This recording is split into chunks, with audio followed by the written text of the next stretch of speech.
I was rushing to work and grabbed the phone of my husband by mistake. As soon as I boarded the train, my sister-in-law called.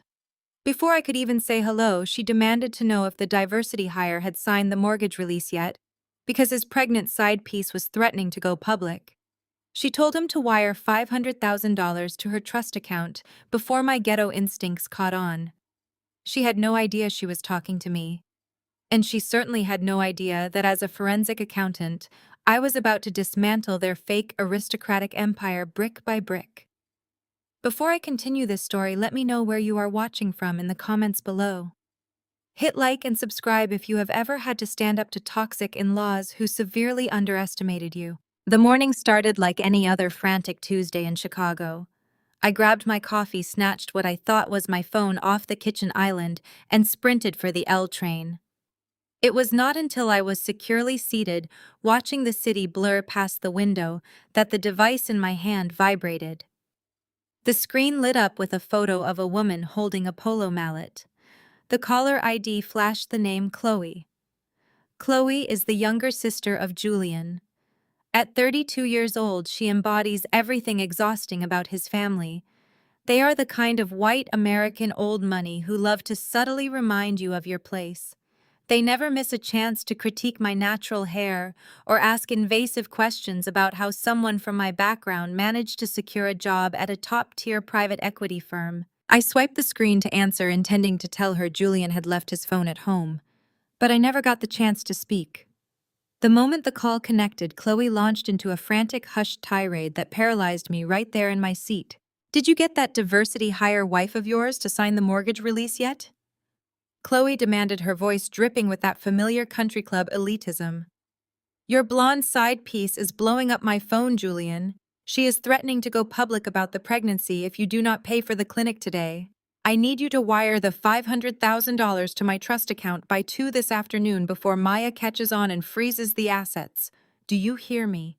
We need that cash now." My breath caught in my throat. The train rattled over the tracks, the screech of metal masking the absolute silence radiating from my end of the line. I did not scream. I did not gasp. I did not drop the phone in shock. "Julian," Chloe snapped, annoyed by the silence. "Are you listening to me? Do not mess this up. Mom and Dad are counting on this transfer to cover the club dues and the estate taxes. Just forge her signature if you have to." I ended the call. I sat entirely still as the train car swayed. A normal wife might have broken down sobbing right then and there. A normal wife might have called her best friend in hysterics, or rushed back home to confront her husband with tears streaming down her face. But I am not a normal wife. I am a forensic accountant. I track missing millions for high-net-worth individuals. I untangle corporate fraud, offshore accounts, and shell companies for a living. I do not cry over liars, I investigate them. My mind shifted from a betrayed spouse to a professional auditor. Julian and his family had always acted like they were untouchable, looking down their noses at my African American heritage, treating my career as some cute little diversity initiative. They loved to parade their generational wealth, hosting lavish galas and boasting about their ancestral trust funds, but numbers never lie. I stared at the lock screen. He had changed his passcode last month, claiming a security update at his investment firm required it. But Julian was arrogant, and arrogant men are predictable. He worshipped his mother Eleanor, seeking her approval in everything he did. I typed in the birthday of Eleanor. 4 digits. The phone unlocked instantly. I went straight to work. I bypassed his text messages and regular emails. I knew Julian better than that.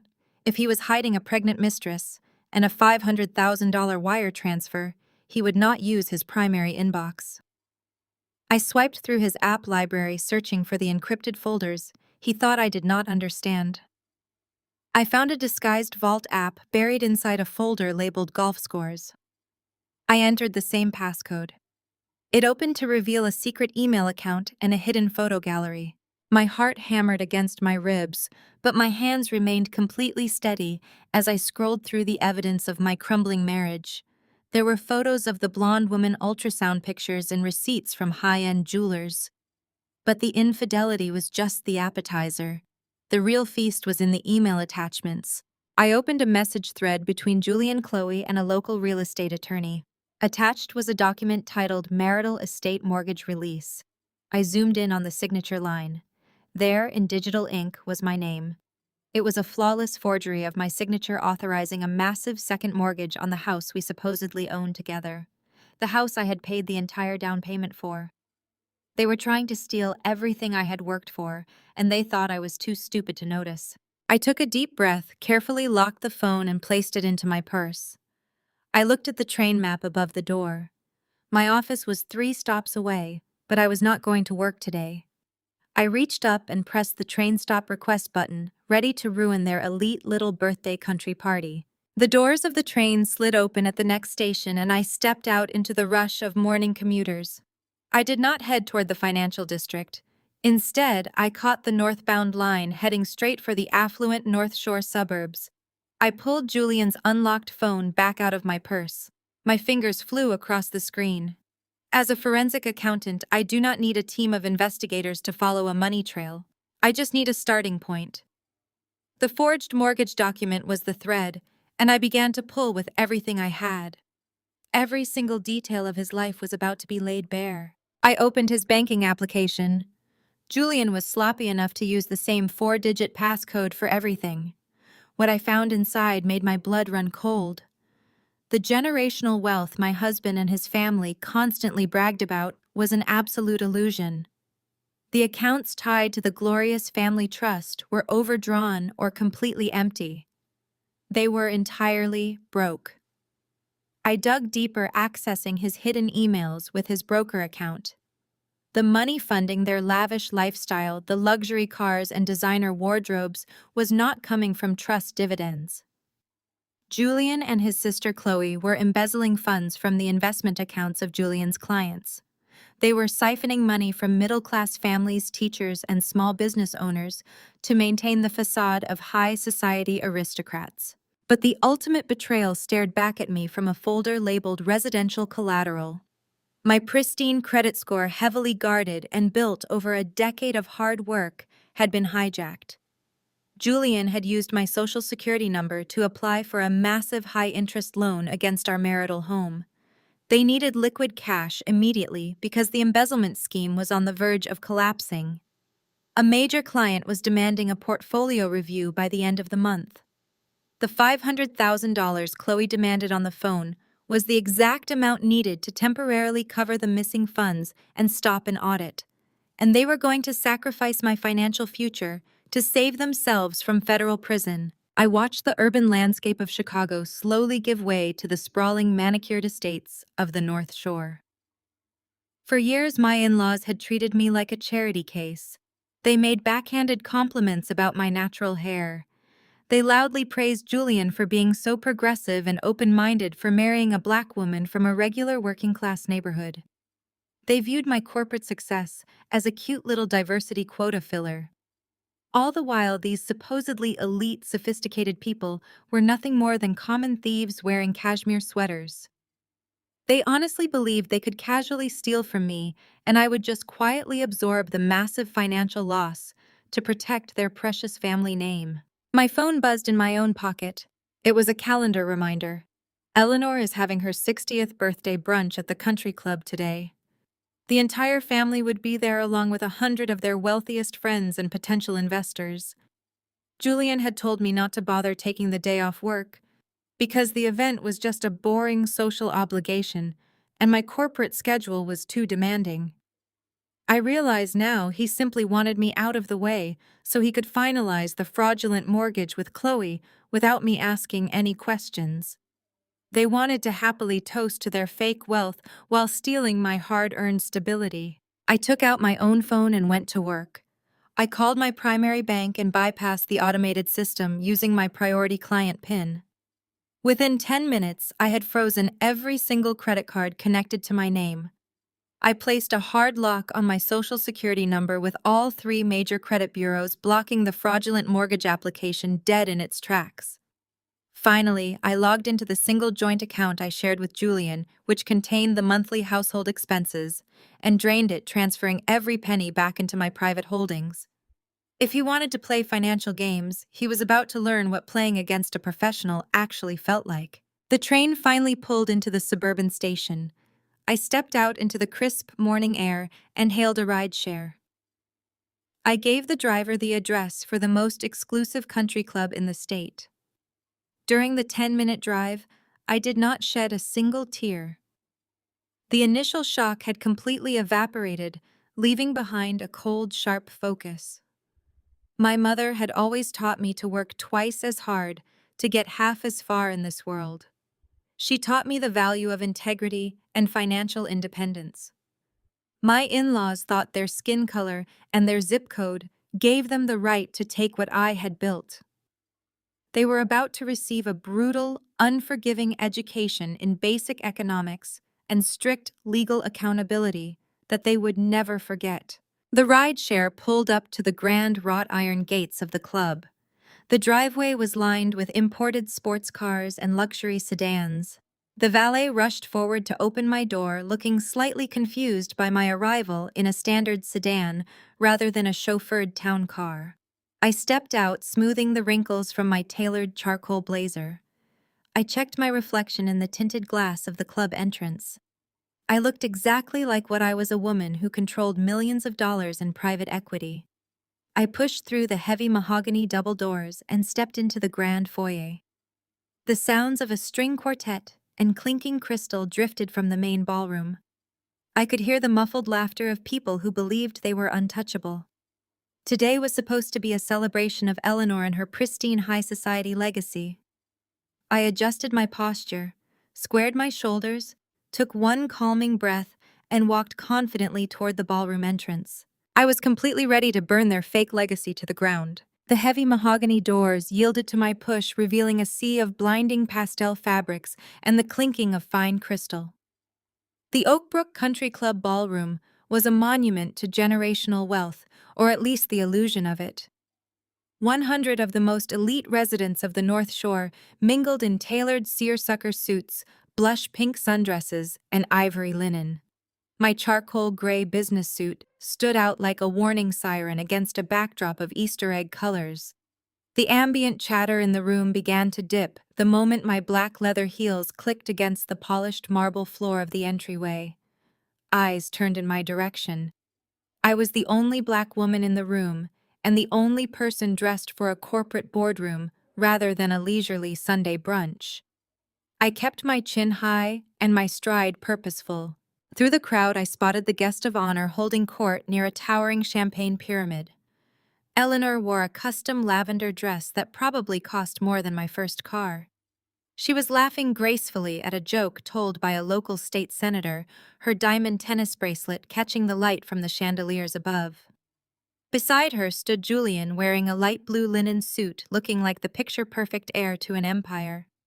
Chloe hovered on his left, clutching a designer clutch and scanning the room with her usual predatory gaze. Julian saw me first. The easy aristocratic smile slid right off his face, replaced by a sudden mask of absolute panic. He nudged his mother, spilling a drop of her mimosa onto the crisp white tablecloth. Eleanor turned her head, following his wide-eyed stare. The polite society smile she wore hardened instantly into a thin line of disapproval. She did not wait for me to reach their inner circle. Eleanor took 3 steps forward, projecting her voice so that at least half the ballroom could hear her greeting. "Maya, darling, you are severely overdressed," Eleanor announced, her tone dripping with that specific brand of weaponized Midwestern politeness. "Julian told us you were buried under some massive project at your firm today. We certainly did not expect you to bring your urban work stress into such a civilized environment." A few nearby guests chuckled politely into their glasses. It was the exact same condescending tone she had used for the past 5 years. When I bought my first luxury car, she asked if it was a company lease. When I made junior partner, she wondered aloud if the firm had a new diversity quota to meet. She never had to say the actual words out loud because the microaggressions did the heavy lifting. Today, her carefully coded insults felt hollow. I knew the truth about her bank accounts and her crumbling facade. I stopped 3 feet away from her, my posture perfectly straight. I did not flinch or apologize for my attire as I might have done a year ago. My schedule suddenly cleared up, Eleanor. I replied, making sure my voice carried just as far as hers had. I realized there were some urgent family matters that required my immediate attention right here. Julian shoved his way past a waiter to reach us. His face was flushed, and sweat beaded at his hairline. Maya, what are you doing here? He hissed, keeping his voice low while casting nervous glances at the surrounding guests. Let us step outside and talk. You look exhausted. He reached out to grab my elbow. I sidestepped his grasp with a smooth pivot, leaving his hand hanging awkwardly in the empty air. I am not exhausted, Julian. I am actually feeling more energized than I have in years. Chloe marched up to join the defensive line, crossing her arms. If you are here to make a scene, Maya, you can leave. She said, her voice tight with anxiety. This is a private event for club members. You are ruining the aesthetic of my mother and her special day. I am officially part of the marital estate, Chloe, I said, placing a heavy emphasis on the legal terminology. I go where my assets go. Eleanor let out a dramatic sigh. She looked around at her wealthy friends, offering them a long, suffering smile before turning her cold eyes back to me. Maya, this is highly inappropriate. We allowed you into this family hoping some of our refinement might rub off on you, but you insist on proving that pedigree cannot be taught. If you cannot behave with the grace required of a Blackwell wife, I will have security escort you off the premises. She raised her crystal champagne glass, taking a delicate sip, as if to dismiss my very existence. She thought she had won. She thought the social pressure of staring millionaires would force me to retreat to my car in shame. She relied on the unwritten rules of high society that demanded quiet compliance in the face of public humiliation. She had no idea that I was no longer playing by her rules. I smiled. It was not a polite smile or a nervous smile. It was the lethal, calculated smile of a forensic auditor who had just found the smoking gun. I reached into my charcoal blazer pocket and retrieved the device I had been holding onto since the train ride. Julian recognized the sleek black casing immediately. He reached for his own empty pockets, his eyes widening in absolute horror as the realization hit him. You left this on the kitchen counter, Julian, I said, my voice ringing clearly in the silent ballroom. Before he could lunge forward to grab it, I took one decisive step toward Eleanor. She lowered her glass, confused by the object in my hand. I held the unlocked phone directly over her expensive crystal flute. I think you might need to cool off your assets, Eleanor, I said, looking at her. I opened my fingers and dropped the phone right into her elegant champagne glass. The crystal shattered instantly. The heavy thud of the device hitting the bottom of the glass obliterated the polite hum of the ballroom. A collective gasp rippled through the crowd of elite guests. Eleanor shrieked, stumbling backward, as if I had thrown acid at her. Her hands hovered over her ruined silk outfit, trembling with outrage and confusion. Julian lunged forward, scrambling to fish his expensive phone out of the champagne. He cursed loudly, wiping the dripping device on his suit jacket, frantically pressing the power button. The screen remained dead and black. He looked up at me with sheer panic radiating from his widened eyes. He thought destroying the physical phone would erase his problems. He fundamentally misunderstood how digital evidence worked. I did not need his physical phone anymore. I had spent my entire career anticipating attempts to destroy evidence. I already had everything I needed securely backed up on my own device. I turned my attention to the corner of the ballroom where a discreet DJ booth was set up. The string quartet had paused their playing, staring at our table in shock. I pulled my personal phone from my pocket. Connecting to unsecured or easily predictable Bluetooth networks is second nature. The Oakbrook Country Club used a highly predictable network name for their event audio. It took me exactly 7 seconds to scan pair and override the existing audio feed. The gentle string music playing softly from the overhead speakers abruptly cut out. A sharp crackle of static echoed through the grand ballroom. The sudden silence was deafening. 100 wealthy socialites, state politicians, and country club members stopped their conversations simultaneously. They got an announcement. It simply was not the one they expected. I pressed play on my screen. The frantic voice of Chloe boomed from every speaker in the room, echoing off the high ceilings and marble floors with absolute clarity. Did you get that diversity hire wife of yours to sign the mortgage release yet? The recorded voice of Chloe sneered loudly. Your blonde side piece is blowing up my phone, Julian. She is threatening to go public about the pregnancy if you do not pay for the clinic today. I need you to wire the $500,000 to my trust account by 2 this afternoon before Maya catches on and freezes the assets. Do you hear me? We need that cash now. The audio continued playing the devastating instructions to forge my signature. The words bounced off the walls, exposing the raw, desperate criminality hiding behind their polished facade. I let the recording play twice, just to ensure the guests heard every single syllable perfectly. Then I casually tapped the disconnect button. The silence that followed was absolute. It was the kind of heavy, suffocating quiet that occurs right before a massive explosion. A few women whispered frantically behind manicured hands. The state senator who had been laughing with Eleanor just moments before took 3 distinct steps away from her, attempting to distance himself from the scandal. Julian realized the magnitude of the exposure.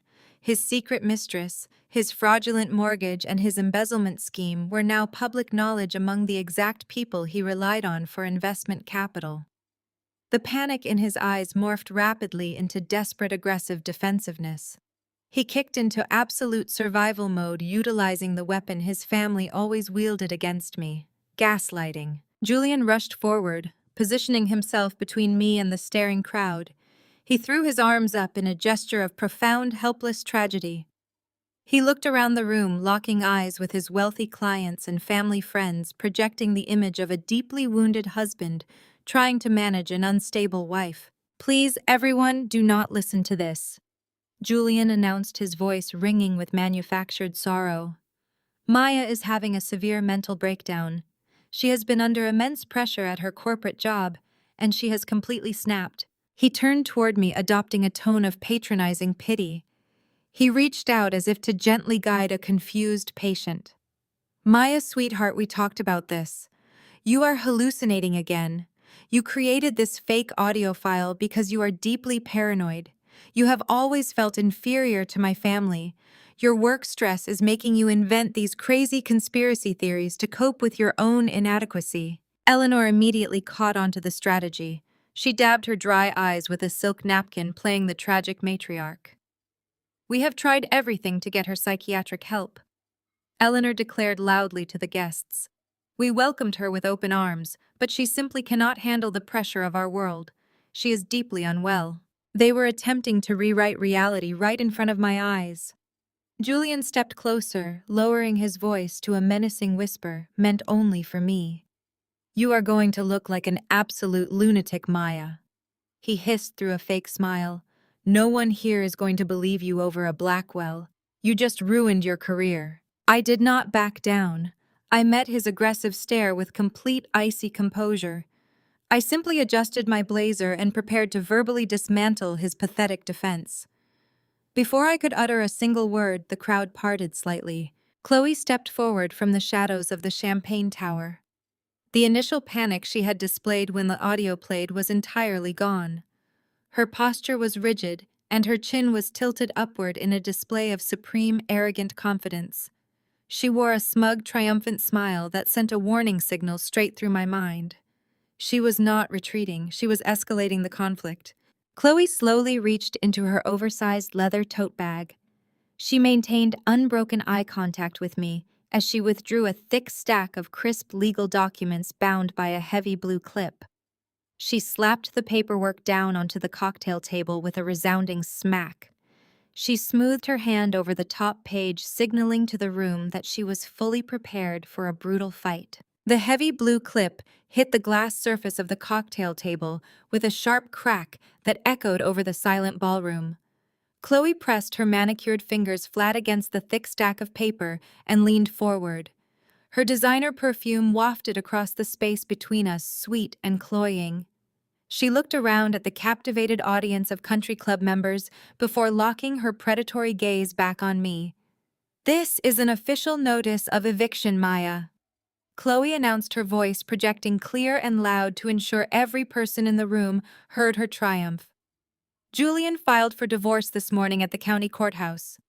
You have exactly 24 hours to pack up your cheap pantsuits and vacate the marital estate. That property belongs to the Blackwell Family Ancestral Trust, and we are officially reclaiming our assets. Julian straightened his spine, visibly bolstered by his sister stepping into the ring. He smoothed the lapels of his linen suit, adjusting his cuffs with renewed arrogance. He looked at the crowd, offering a tight nod of a man burdened by an unfortunate legal necessity. Eleanor took a delicate step forward, recovering her poise. She signaled to a waiter for a glass of champagne, seemingly satisfied that her daughter had restored the natural order of their universe. The whispers in the ballroom shifted from shocked murmurs to gossip. The wealthy spectators leaned in, eager to watch the diversity hire get legally crushed by old money power.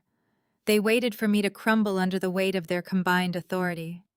They expected me to run out the doors in tears, leaving my home and my dignity behind. I did not panic. I did not flinch. I slowly reached out and slid the stack of documents across the glass table toward me. The paper was heavy, premium stock, but the weight of it could not hide the sheer incompetence printed on the very first page. I scanned the supposed legal header, the justification of paragraphs, and the spacing between the lines. A genuine smile touched the corners of my mouth. It was not the smile of a defeated woman. It was the smile of an auditor who had just caught a thief leaving a perfectly clear set of fingerprints at the scene of the crime. I picked up the top document and held it up to the light of the crystal chandelier hanging above us. You always did struggle with basic formatting, Chloe, I said, keeping my tone conversational and light. I recognize this exact font layout. You used 12-point Comic Sans for the header and 11-point Times New Roman for the body text. The margins are set to 1.5 inches on the left and barely half an inch on the right. It is a completely chaotic visual presentation. Chloe scoffed, rolling her eyes at the crowd. Are you seriously critiquing the typography of your own eviction notice, Maya? You are truly losing your mind. I am critiquing the typography because it is identical to the formatting you used on your final term paper for business ethics in college. I replied, my voice slicing through her manufactured confidence.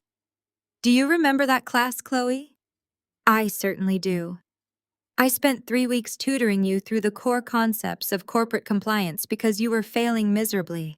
You never could grasp the difference between a legal binding contract and a poorly drafted piece of fiction. You failed that class, and you are clearly failing this sad attempt at real estate fraud. The color began to drain from the face of my sister-in-law. She shot a panicked glance at Julian, but he was too busy staring at the document in my hand to offer any verbal support. The wealthy guests exchanged confused looks, the narrative shifting entirely out of the control of the Blackwell family. I reached into the inner pocket of my charcoal blazer and retrieved my favorite red editing pen. The satisfying click of the cap being removed echoed in the quiet room. I placed the forged eviction notice flat on the table. Let us review your work, shall we? I announced, pressing the red ink to the premium paper. First, you claim this property belongs to the Blackwell Ancestral Trust. I drew a thick red line through the entire opening paragraph. A trust cannot reclaim a property it does not hold the deed to. Second, you claim Julian filed for divorce this morning. I circled the date at the top of the page. The county courthouse is closed today for a municipal holiday. It is literally impossible to file new civil paperwork today. Eleanor dropped her expensive crystal glass of champagne. It shattered violently against the pristine marble floor, but nobody flinched or looked away. All eyes were completely glued to the bright red pen steadily moving across the fake legal document. Third, and most importantly, you blindly forged the signature of a completely fictitious judge. I drew a massive red cross over the bottom section of the page. You used the name of a local judge who retired from the county family court circuit exactly 3 years ago. If you are going to commit multiple counts of federal fraud to steal a house, you really need to update your basic internet search history before printing documents. I capped my red pen with a sharp final click. I picked up the heavily marked document and handed it back to Chloe. She took it with trembling fingers, staring down at the bleeding red ink that exposed her absolute stupidity to the entire elite room of country club guests. I grade this lazy forgery an absolute F, Chloe, I said, projecting my calm voice to the furthest corners. It is legally void, factually incorrect, and frankly embarrassing for a family that aggressively prides itself on having a superior education. You are completely out of your depth. I will never leave this estate today, or ever, because I am the true owner. A deep, booming laugh erupted from the back of the crowd, cutting through the tense silence. Richard shoved his way past the gawking socialites and state politicians. He was a tall, imposing man who used his physical size to intimidate boardrooms and family members alike. His bespoke navy suit pulled tight across his broad shoulders as he marched toward the cocktail table. His face was flushed a dark, angry crimson, but he kept his posture rigidly arrogant. He stopped next to his wife and daughter, crossing his arms over his chest and staring down his nose at me. He looked exactly like a man who was used to snapping his fingers and watching his problems disappear. "Are we really doing this, Maya?" Richard asked, his tone a mixture of forced amusement and dangerous warning. He reached into his suit jacket and casually withdrew his phone, tapping the screen with a thick thumb. "I have been patient with your little corporate ambitions for years. We all have. We smiled when you tried to act like a real executive. We politely ignored your lack of breeding because Julian was infatuated. But you have crossed a line today. You are standing in the middle of a private club, making wild, completely unfounded accusations against my son and my family. You are trespassing on private property." The surrounding guests murmured their agreement, relieved that the patriarch had finally stepped in to restore order. Richard held his phone up, displaying the contact screen. "I am going to call Chief Miller," he announced loudly, ensuring the politicians in the room heard the name drop. "The chief and I play golf every Thursday morning. He will have a squad car here in 3 minutes. You will be escorted off these premises in handcuffs for disturbing the peace and criminal trespassing. Once the police drag you out of here, you are going to go back to your rented apartment, and you are going to leave my family and our ancestral estate alone." I did not back away from his imposing figure. I did not flinch at the threat of law enforcement. Instead, I took a slow, deliberate step toward him, closing the distance until we were barely a foot apart. "Call him Richard," I challenged, keeping my voice chillingly calm. "Press the call button right now. Chief Miller will be fascinated to hear from you. In fact, you should put him on speakerphone. I would love to hear you explain to the chief of police how you plan to have a woman arrested for trespassing on a property she legally holds the exclusive master deed to." Richard froze. His thumb hovered over the screen of his phone, his arrogant smile faltering for a fraction of a second. He quickly masked it with a sneer. "You are delusional," he scoffed, slipping the phone back into his pocket without making the call. "The Blackwell estate has been in this family for 4 generations. It was built by my grandfather. It is protected by an ironclad family trust. A woman like you could never comprehend the legal structure of generational wealth, let alone claim ownership of it." I turned my back on Richard and faced the crowd of staring elites. "The ancestral trust is dead," I announced, my voice echoing cleanly across the marble ballroom. "It died exactly 5 years ago." I turned back to look at Richard, watching the blood drain completely from his face. 5 years ago, Richard decided he was smarter than the market. He secretly leveraged the entire family trust, including the deed to the ancestral estate, to fund a massive commercial real estate venture in downtown Chicago. He wanted to build a legacy tower. Instead, he built a financial sinkhole. The venture collapsed in less than 8 months.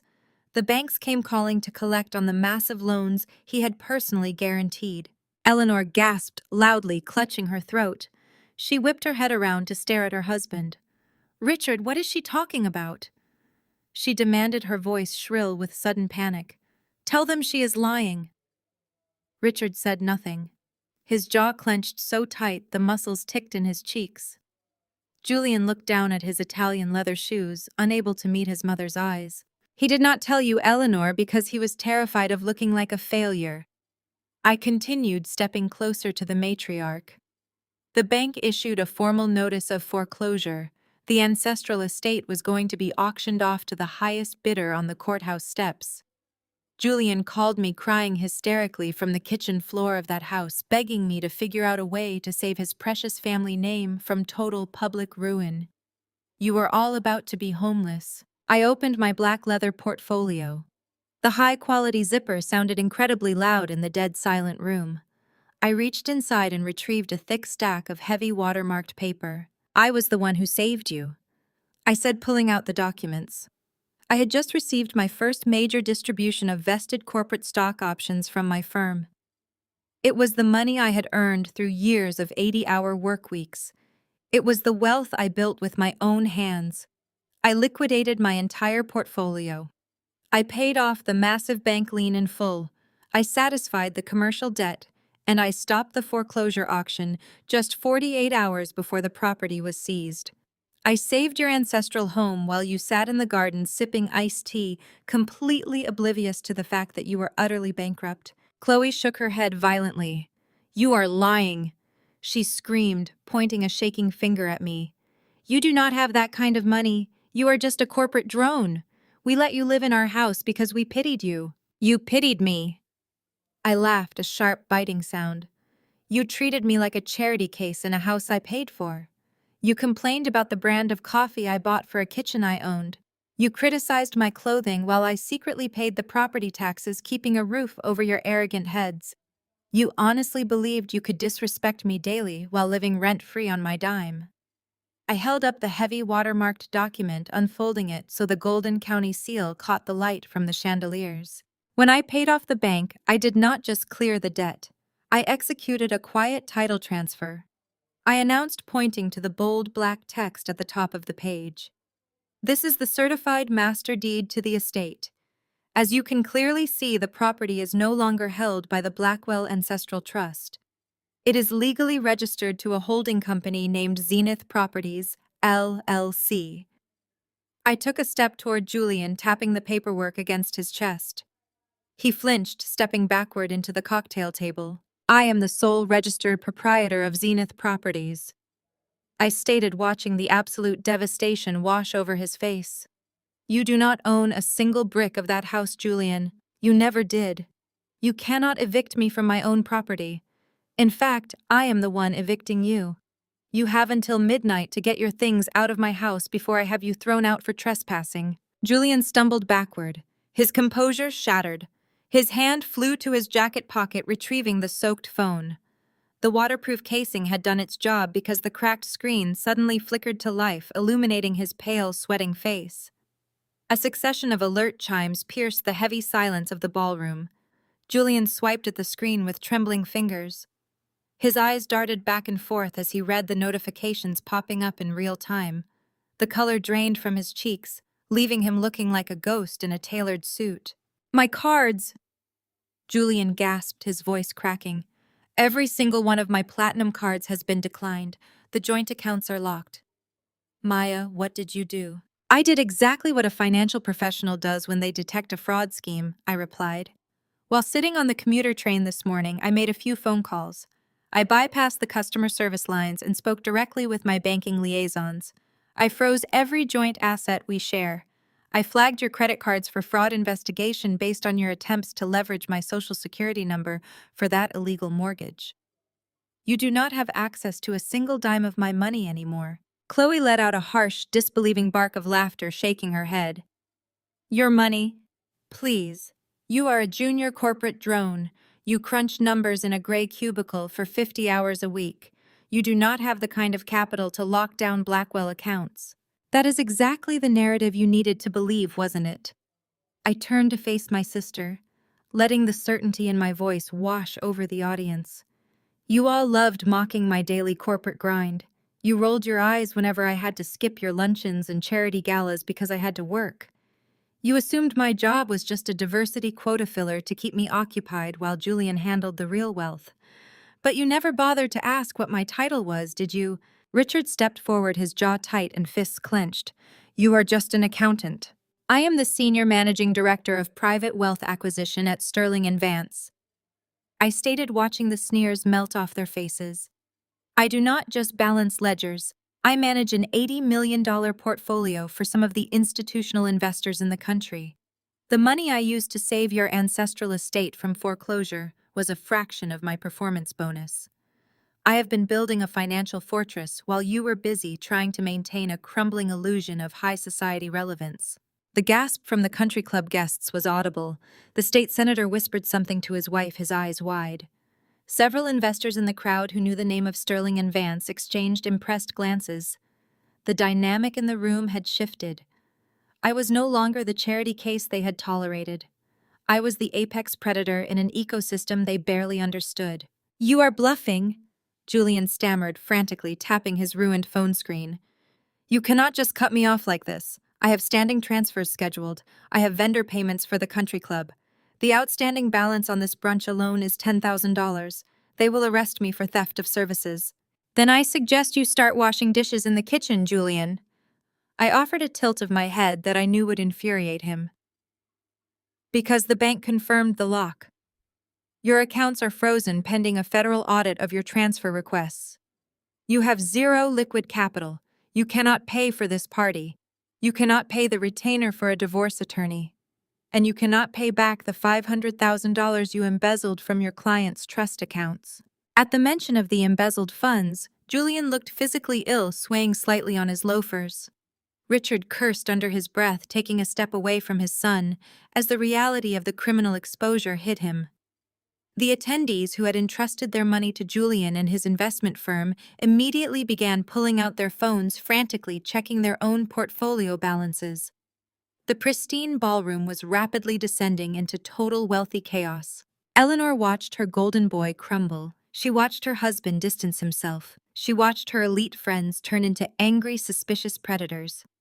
The magnificent high society empire she had spent her entire life ruthlessly protecting was burning to the ground right in the middle of her own birthday celebration. For a moment, I thought the sheer weight of the humiliation would break her.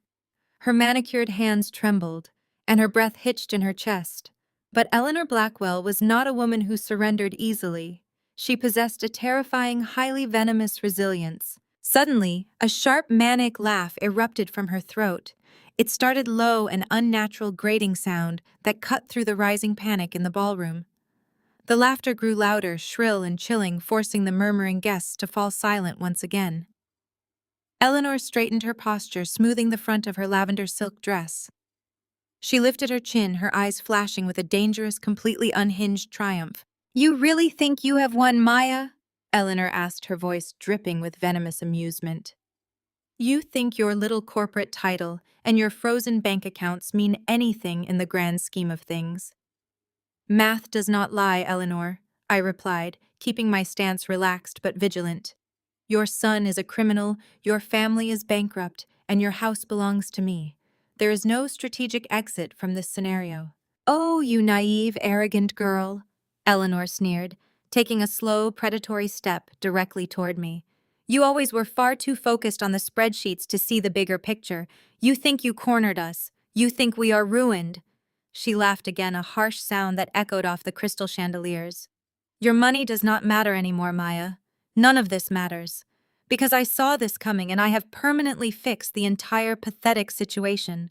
Eleanor began to pace across the marble floor, with the slow, measured steps of a seasoned predator circling its trapped prey.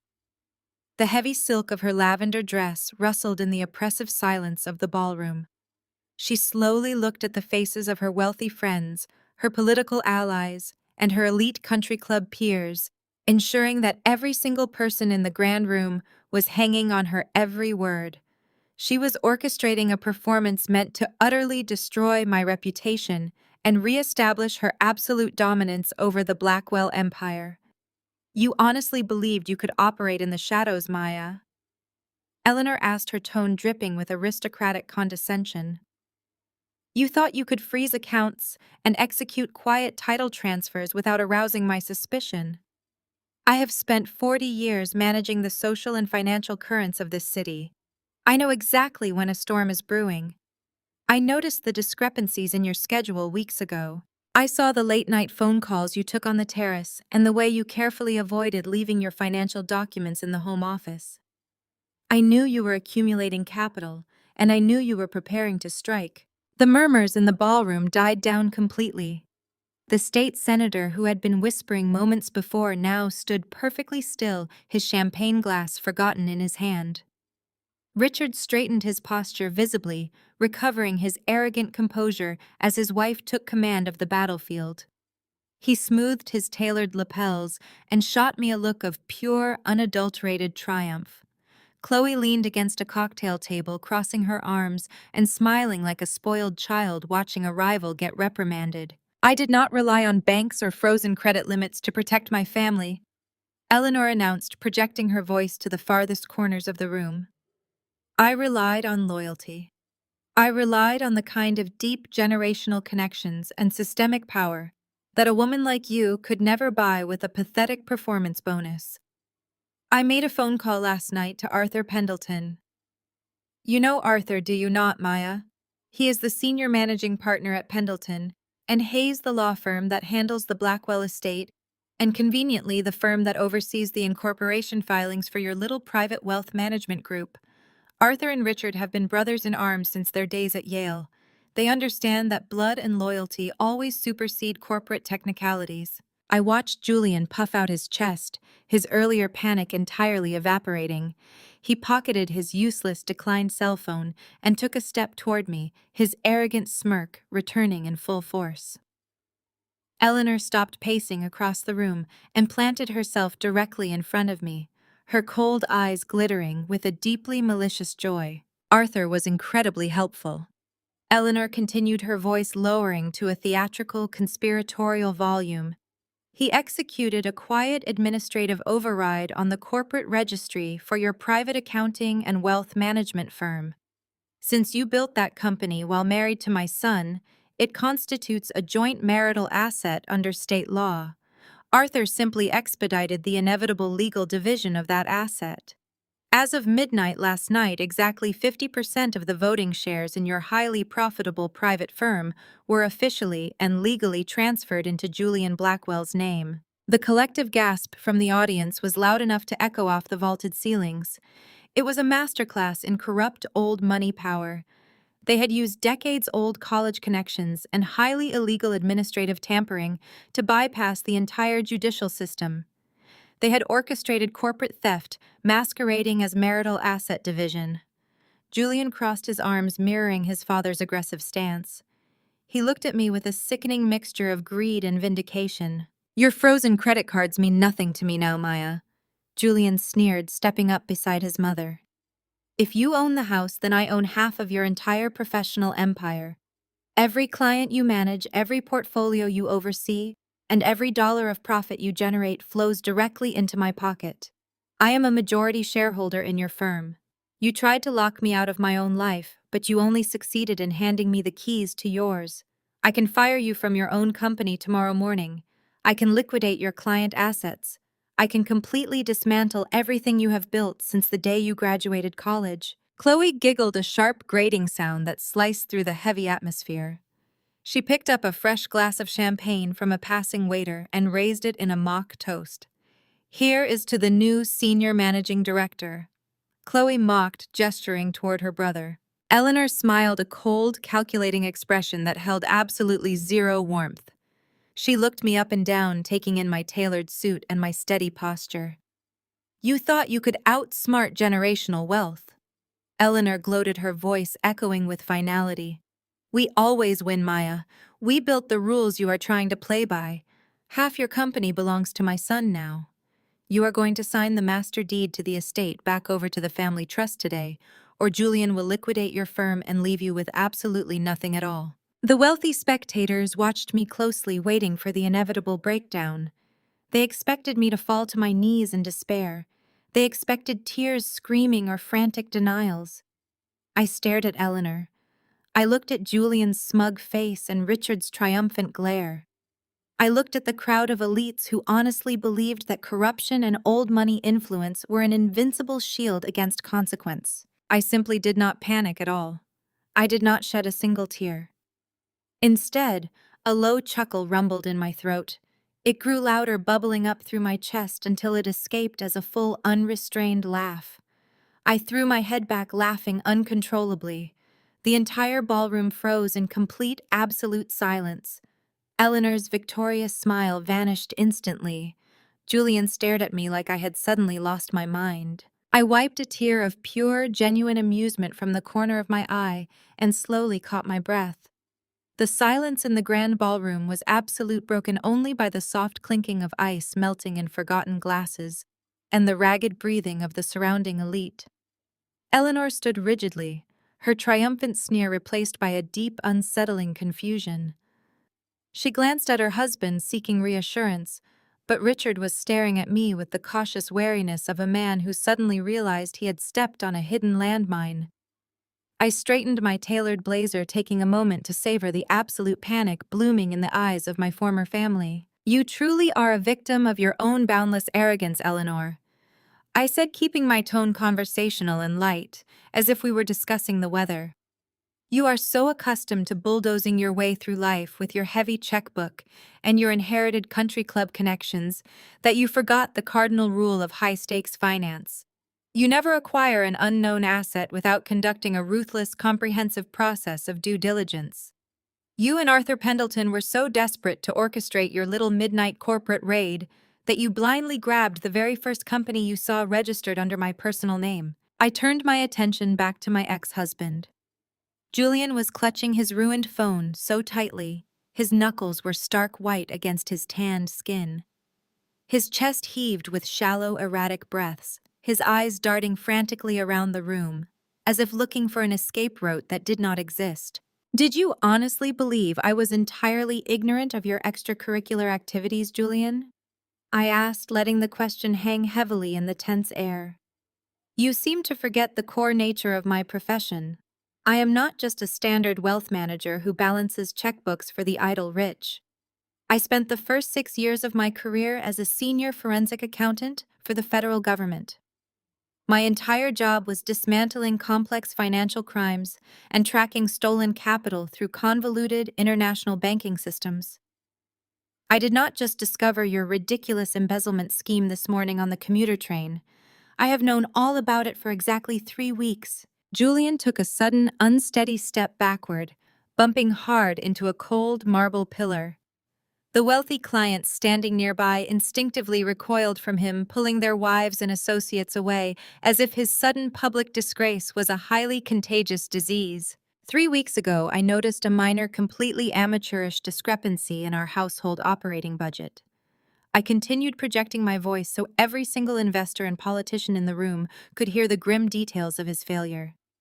"You used a joint checking account to carelessly cover a shortfall in one of your primary client ledgers. I ran a silent, comprehensive audit on your entire firm over the weekend. You created fake vendor invoices, routed the payments through a shadow account in the Cayman Islands, and used the stolen capital to fund your increasingly desperate, extravagant lifestyle. You stole $500,000 from the very people standing in this room to pay for luxury sports cars, custom-tailored suits, and expensive dinners to impress your mistress." The ballroom erupted into sheer chaos. Several prominent businessmen began shouting aggressively, demanding immediate access to their portfolios. The state senator pulled out his phone, furiously dialing his personal attorneys and demanding answers. Richard lunged forward, grabbing Julian by the arm and shaking him violently, but Julian was completely unresponsive, staring at me in absolute hollow terror. Eleanor slammed her hand down on the glass cocktail table, rattling the champagne flutes. "Shut up!" she screamed, her composed, aristocratic facade completely disintegrating into an ugly mask of desperation. She pointed a shaking manicured finger at me, her chest heaving with furious breaths. "I do not care about any of that. You are just trying to distract us with lies. It does not matter what Julian did, because we own half of your firm. We control your capital. You are going to replace those missing funds by the end of the day, or I will have Arthur liquidate your entire business and leave you on the street." I shook my head slowly, offering the matriarch a smile of profound, genuine pity. "You do not own a single share of my actual firm, Eleanor." I replied, my words slicing cleanly through the chaotic noise of the panicked room. My genuine wealth, my prominent clients, and my primary operations are securely shielded behind an ironclad series of blind trusts and impenetrable holding companies. I designed those complex legal protections specifically to keep blood-sucking parasites like you away from my hard-earned assets. Arthur Pendleton is a dinosaur who barely understands modern corporate law. He could never pierce those veils. Eleanor froze her arm, dropping heavily to her side. Her eyes darted rapidly as she tried to process the catastrophic information. "Then what did we take?" she demanded, her voice dropping to a ragged, panicked whisper. "What company did Arthur transfer to Julian last night?" I reached into the inner pocket of my leather portfolio and retrieved a final single sheet of paper. I held it high up for the entire room to see. "The company you so aggressively stole is called Apex Holdings LLC, I announced clearly. "It is a dummy corporation.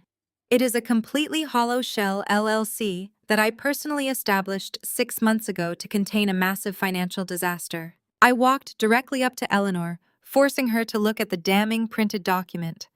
I had recently acquired a deeply troubled portfolio from a failing competitor. I explained, breaking down the trap piece by piece.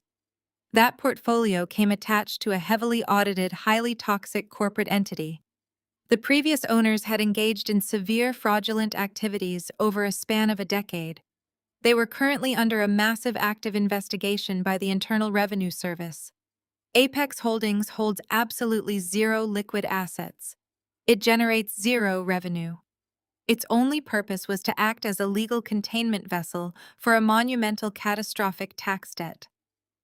I was preparing to formally dissolve the entity and quietly write off the corporate loss next week. The blood drained entirely from Eleanor's face, leaving her skin a sickly grayish white. She looked at her trembling son, then back at me, her lips parting in silent, total horror as the trap finally snapped shut around her. "But then you decided to play corporate raider." I smiled, watching the realization crash over her like a violent tidal wave. "You and Arthur bypassed the courts. You bypassed standard disclosures and basic investigations. You illegally forced a transfer of ownership in the dead of night to secure what you thought was my wealth. By legally tying Julian to Apex Holdings LLC, as a 50% majority shareholder, you automatically attached him to the company's existing massive liabilities." Julian let out a strangled, choking sound, clutching his chest as he slid down the marble pillar to his knees. Richard stared at his wife, his expression a mixture of profound disgust and absolute disbelief. "You did not save your son, Eleanor," I said, delivering the final devastating blow to the matriarch of the Blackwell family. "You just made your golden boy personally liable for a $2.5 million federal tax evasion charge. The IRS does not care about your country club memberships. They do not care about your generational wealth or your Thursday golf games with the chief of police. They only care about who signed the registry. You handed Julian a guaranteed federal prison sentence on a silver platter." Richard's face morphed from aristocratic shock into an expression of raw, unhinged fury. He rounded on his wife, his massive hands balling into tight, aggressive fists at his sides. He did not care about the state senator watching them from the buffet line. He did not care about the whispers echoing off the crystal chandeliers or the judging stares of his peers. "You stupid, arrogant woman!" Richard roared, his deep voice vibrating through the hardwood floorboards and silencing the entire ballroom. "What exactly did you sign? What did you and Arthur do in the dark without consulting my legal team first? You executed a blind corporate acquisition without running a single rudimentary risk assessment. I was protecting our family assets." Eleanor shrieked back, her pristine composure completely shattering into a million jagged pieces. She clutched her diamond necklace, her eyes wide with terror as she looked at her furious husband. "Arthur said it was a standard marital asset division. He said the holding company was a golden goose that would secure our financial future. He promised me we had to move quickly before Maya could shield her capital behind international borders. I trusted my lawyer, Richard. I trusted the man who has managed our estate for 30 years. A golden goose." Julian screamed, scrambling up from the cold marble floor. His perfectly tailored linen suit was wrinkled and stained with spilled champagne. His hair was disheveled and he looked exactly like a cornered, terrified animal. He shoved his way between his parents, pushing his father aside to get inches from his mother's face.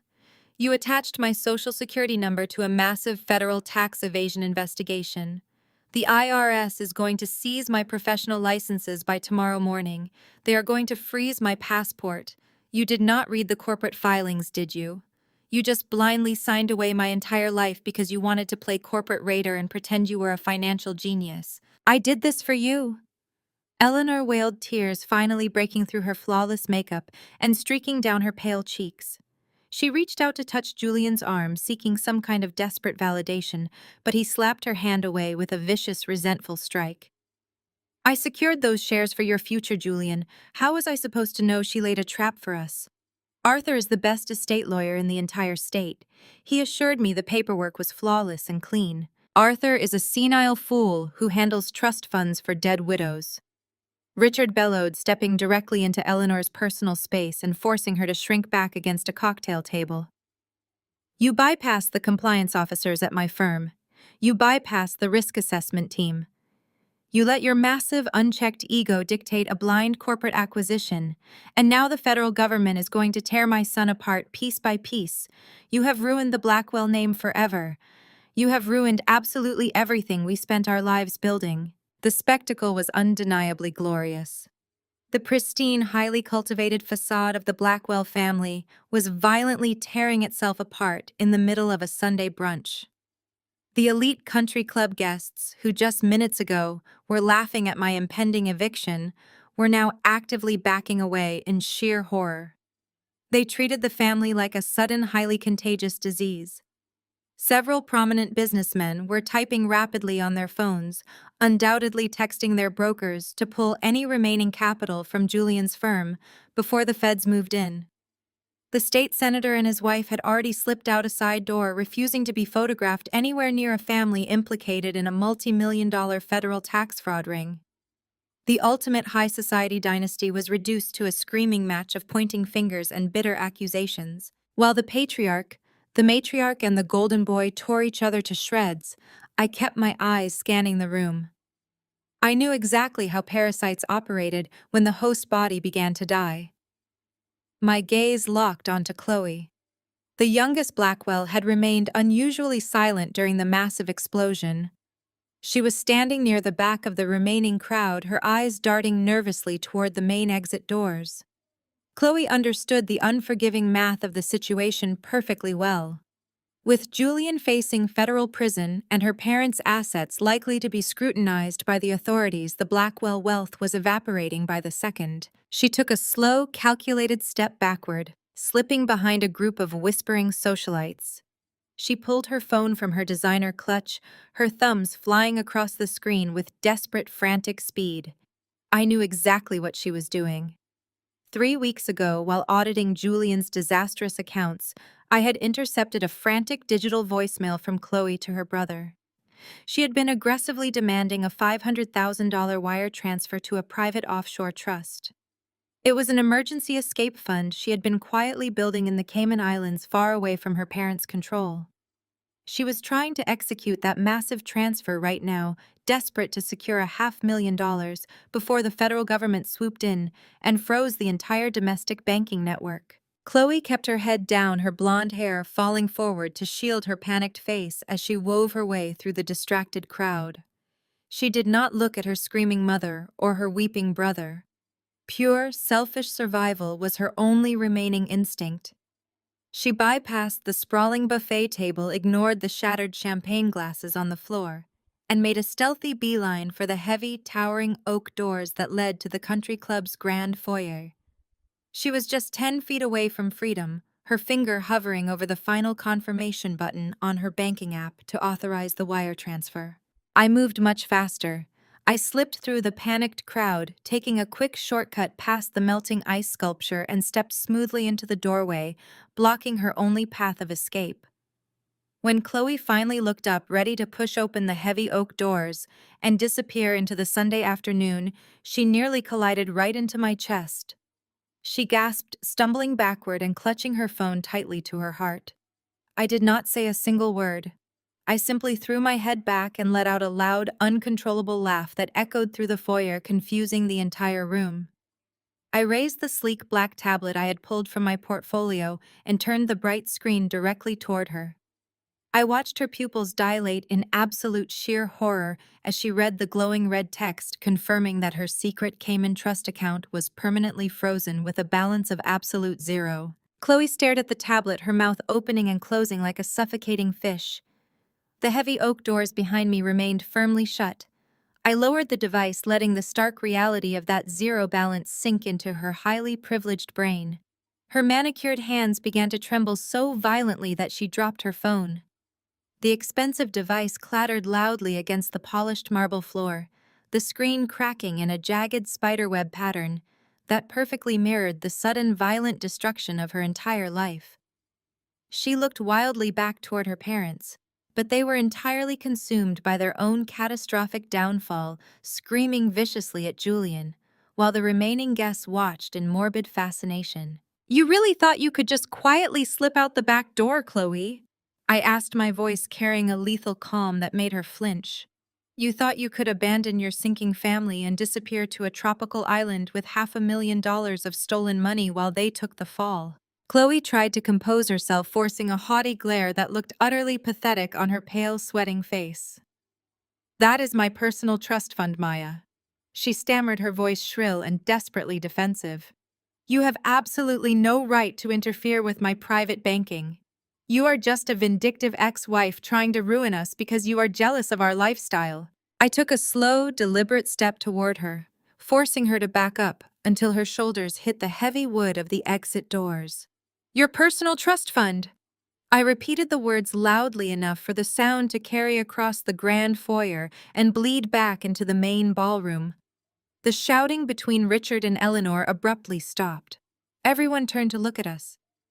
"That is a fascinating way to describe an offshore account funded entirely by wire transfers from your brother's wealth management firm.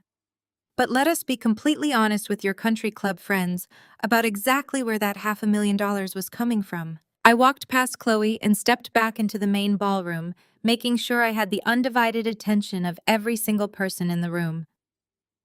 I pointed directly at Julian, who was still slumped on the floor, looking like a shattered porcelain doll.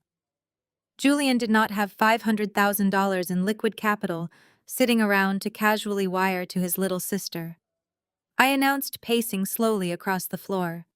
He had already blown through his personal reserves, paying off the debt collectors and his extravagant mistress. So in order to fund Chloe's tropical escape plan, he had to dip into his client portfolios. I paused, letting my gaze sweep over the faces of the silent, horrified audience before locking eyes with Eleanor. But he did not steal from the wealthy elites in this room.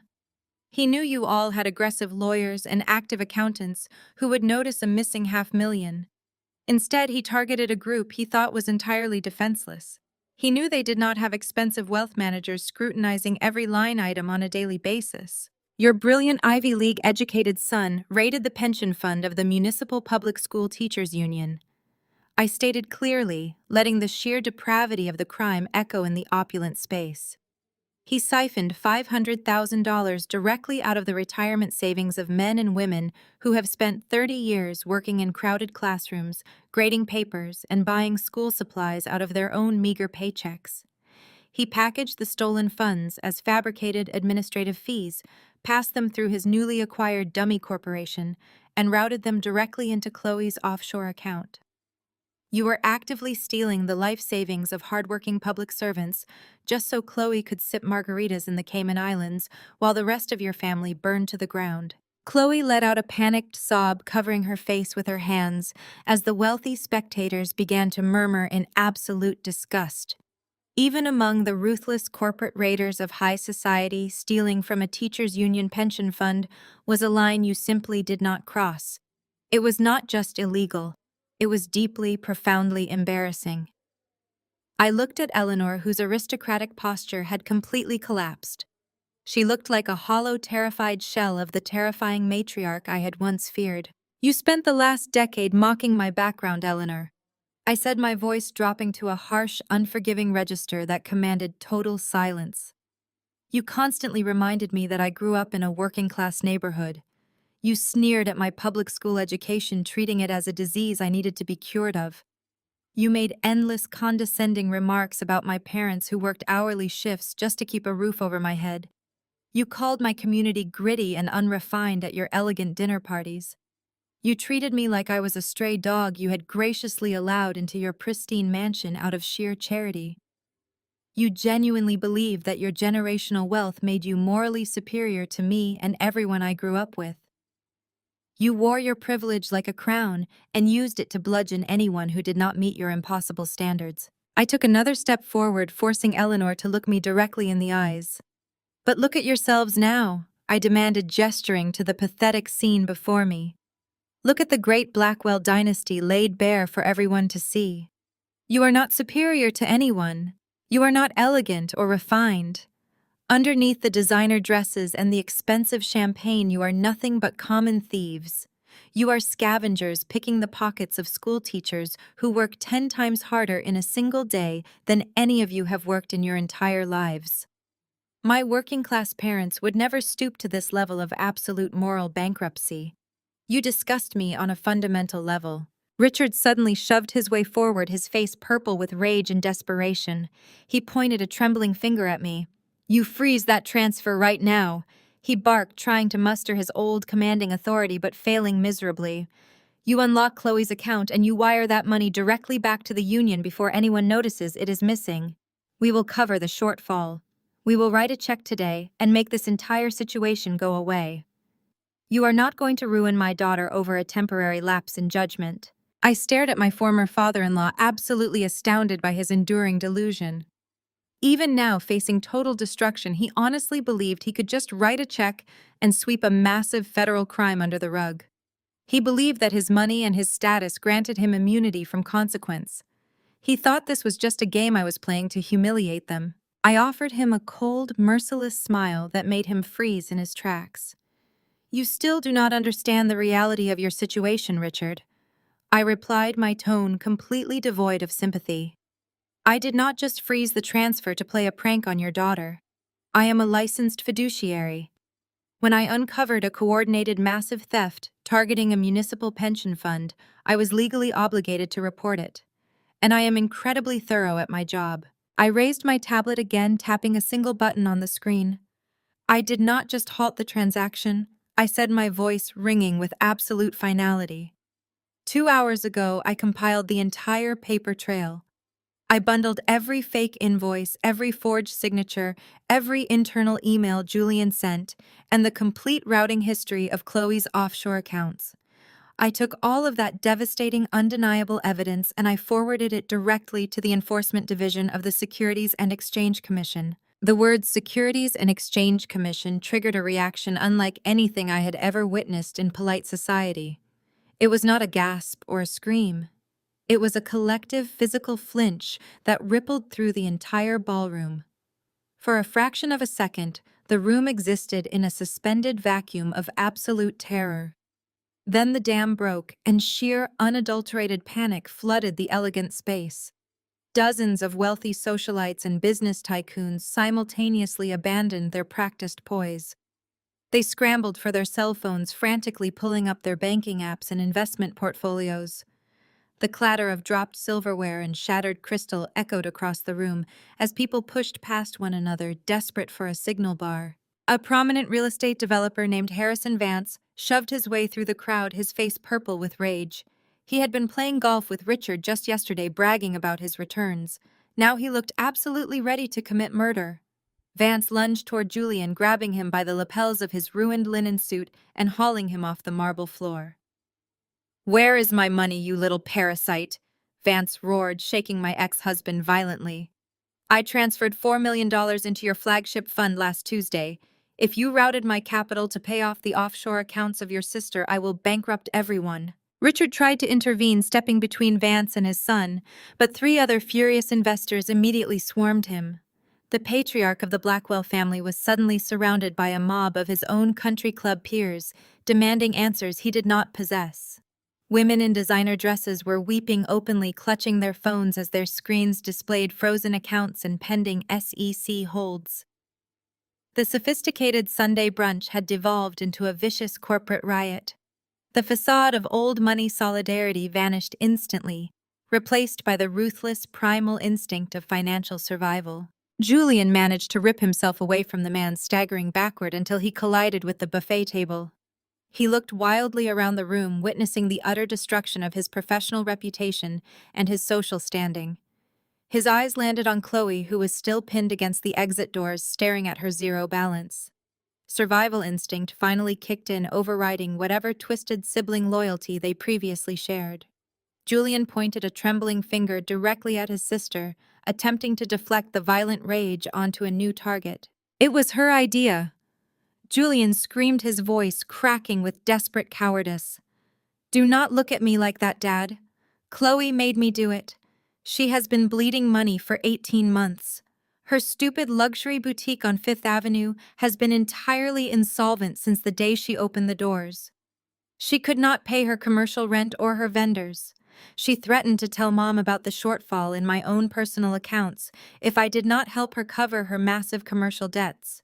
I had to wire her that money. She blackmailed me." Chloe dropped her cracked phone, her jaw unhinging in pure indignation. "You spineless, pathetic liar!" she shrieked, pushing herself away from the heavy oak doors and storming back into the center of the room. "You were the one stealing from the teachers' union long before my store started failing. You promised me you had unlimited liquid assets. You told me those accounts were untraceable shadow funds you set up specifically to hide capital from Maya during the divorce. You offered me that $500,000 to keep my mouth shut about your pathetic little secret life." The sibling betrayal was swift and absolute. The great Blackwell heirs, who had spent their entire lives united in their arrogant superiority, were now viciously tearing each other to shreds to save their own skin. Eleanor stood frozen between her two children, looking back and forth, as if watching a horrifying tennis match.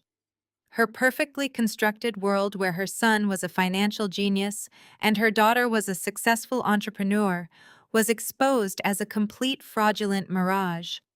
They were nothing but greedy, incompetent children playing with stolen money. "You are both disgusting!" Richard bellowed, finally shoving his way past the angry investors and turning his wrath entirely on his children.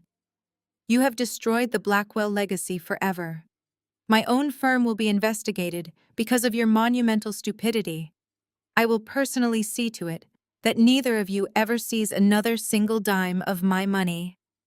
The screaming match between Julian and Chloe reached a deafening crescendo.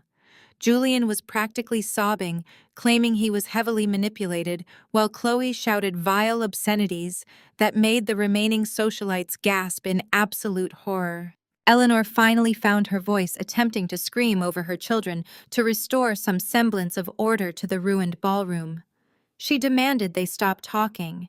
She demanded they immediately call their respective lawyers.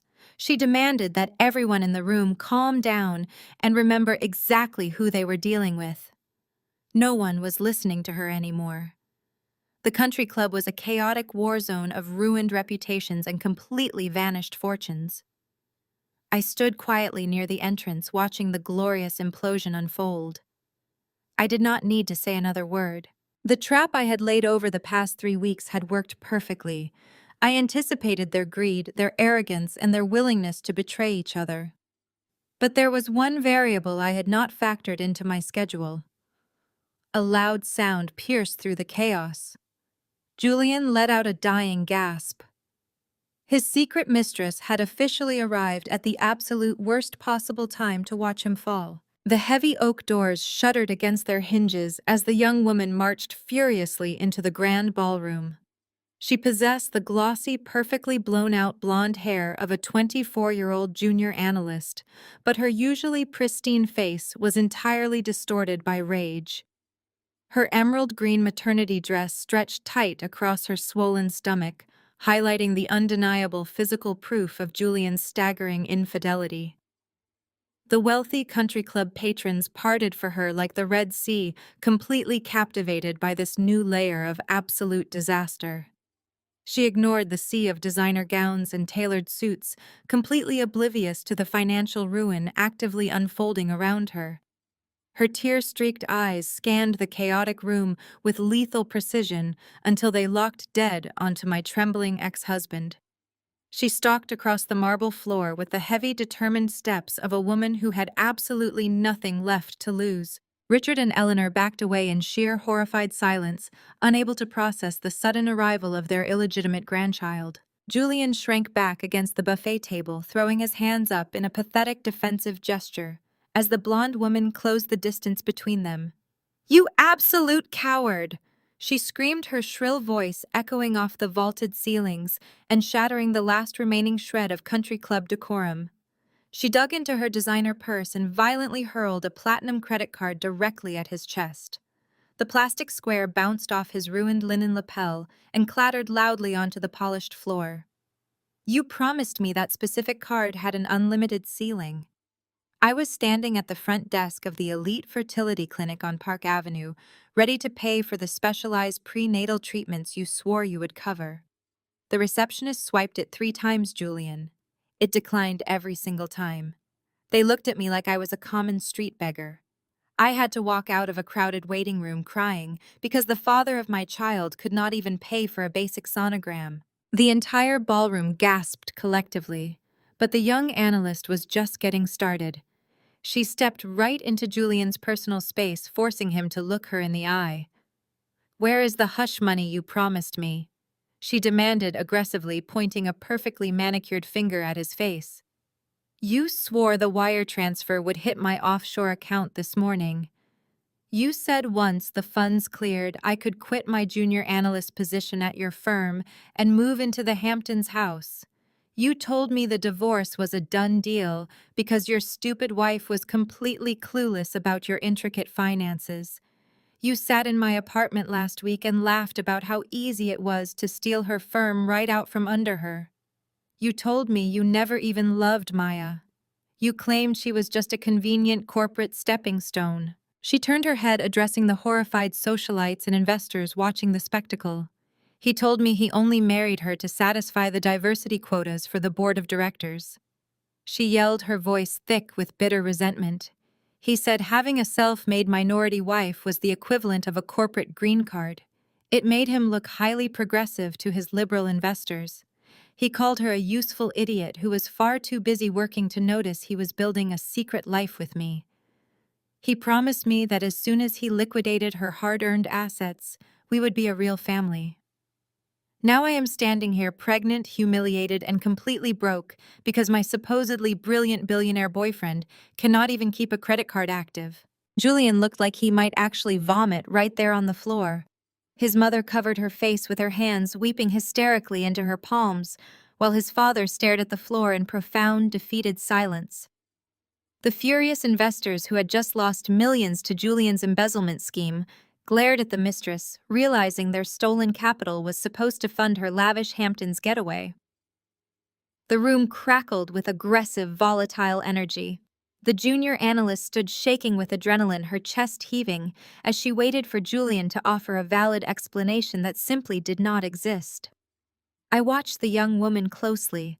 She was misguided, arrogant, and deeply foolish, but she was also pregnant, terrified, and completely betrayed by the exact same man who had tried to destroy me. I smoothly stepped forward, cutting through the heavy tension and placing myself directly between the furious blonde and my trembling ex-husband.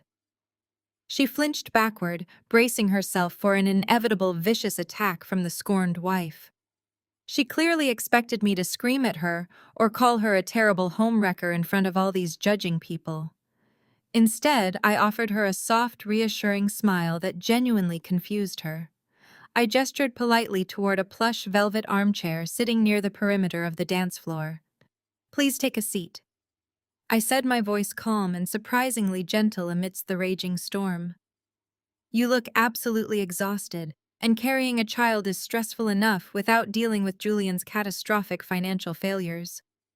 I signaled a nearby paralyzed waiter, plucking a fresh glass of iced water from his silver tray and pressing it firmly into her shaking hand.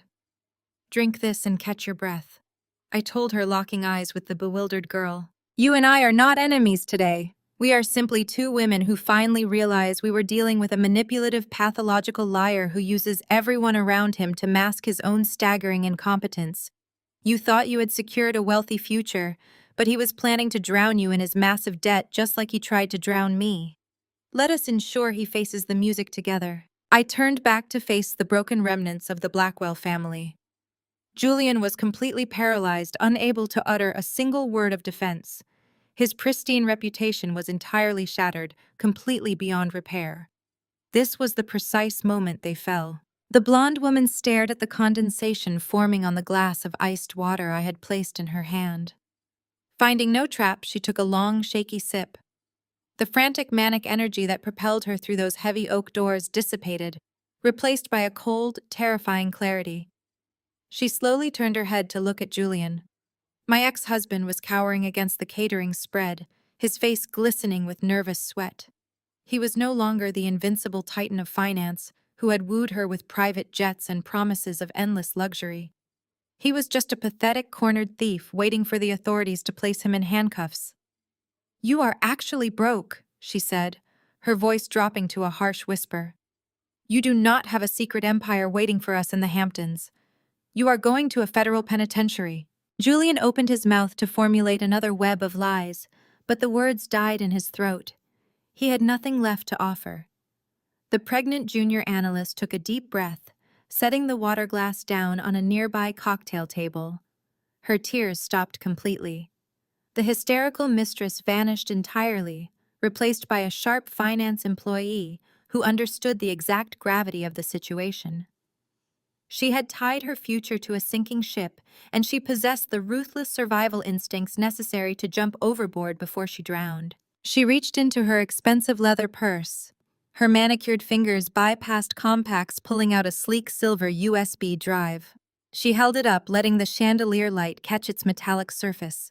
It was an insignificant-looking object, yet it carried the explosive power to completely obliterate generations of highly guarded institutional wealth.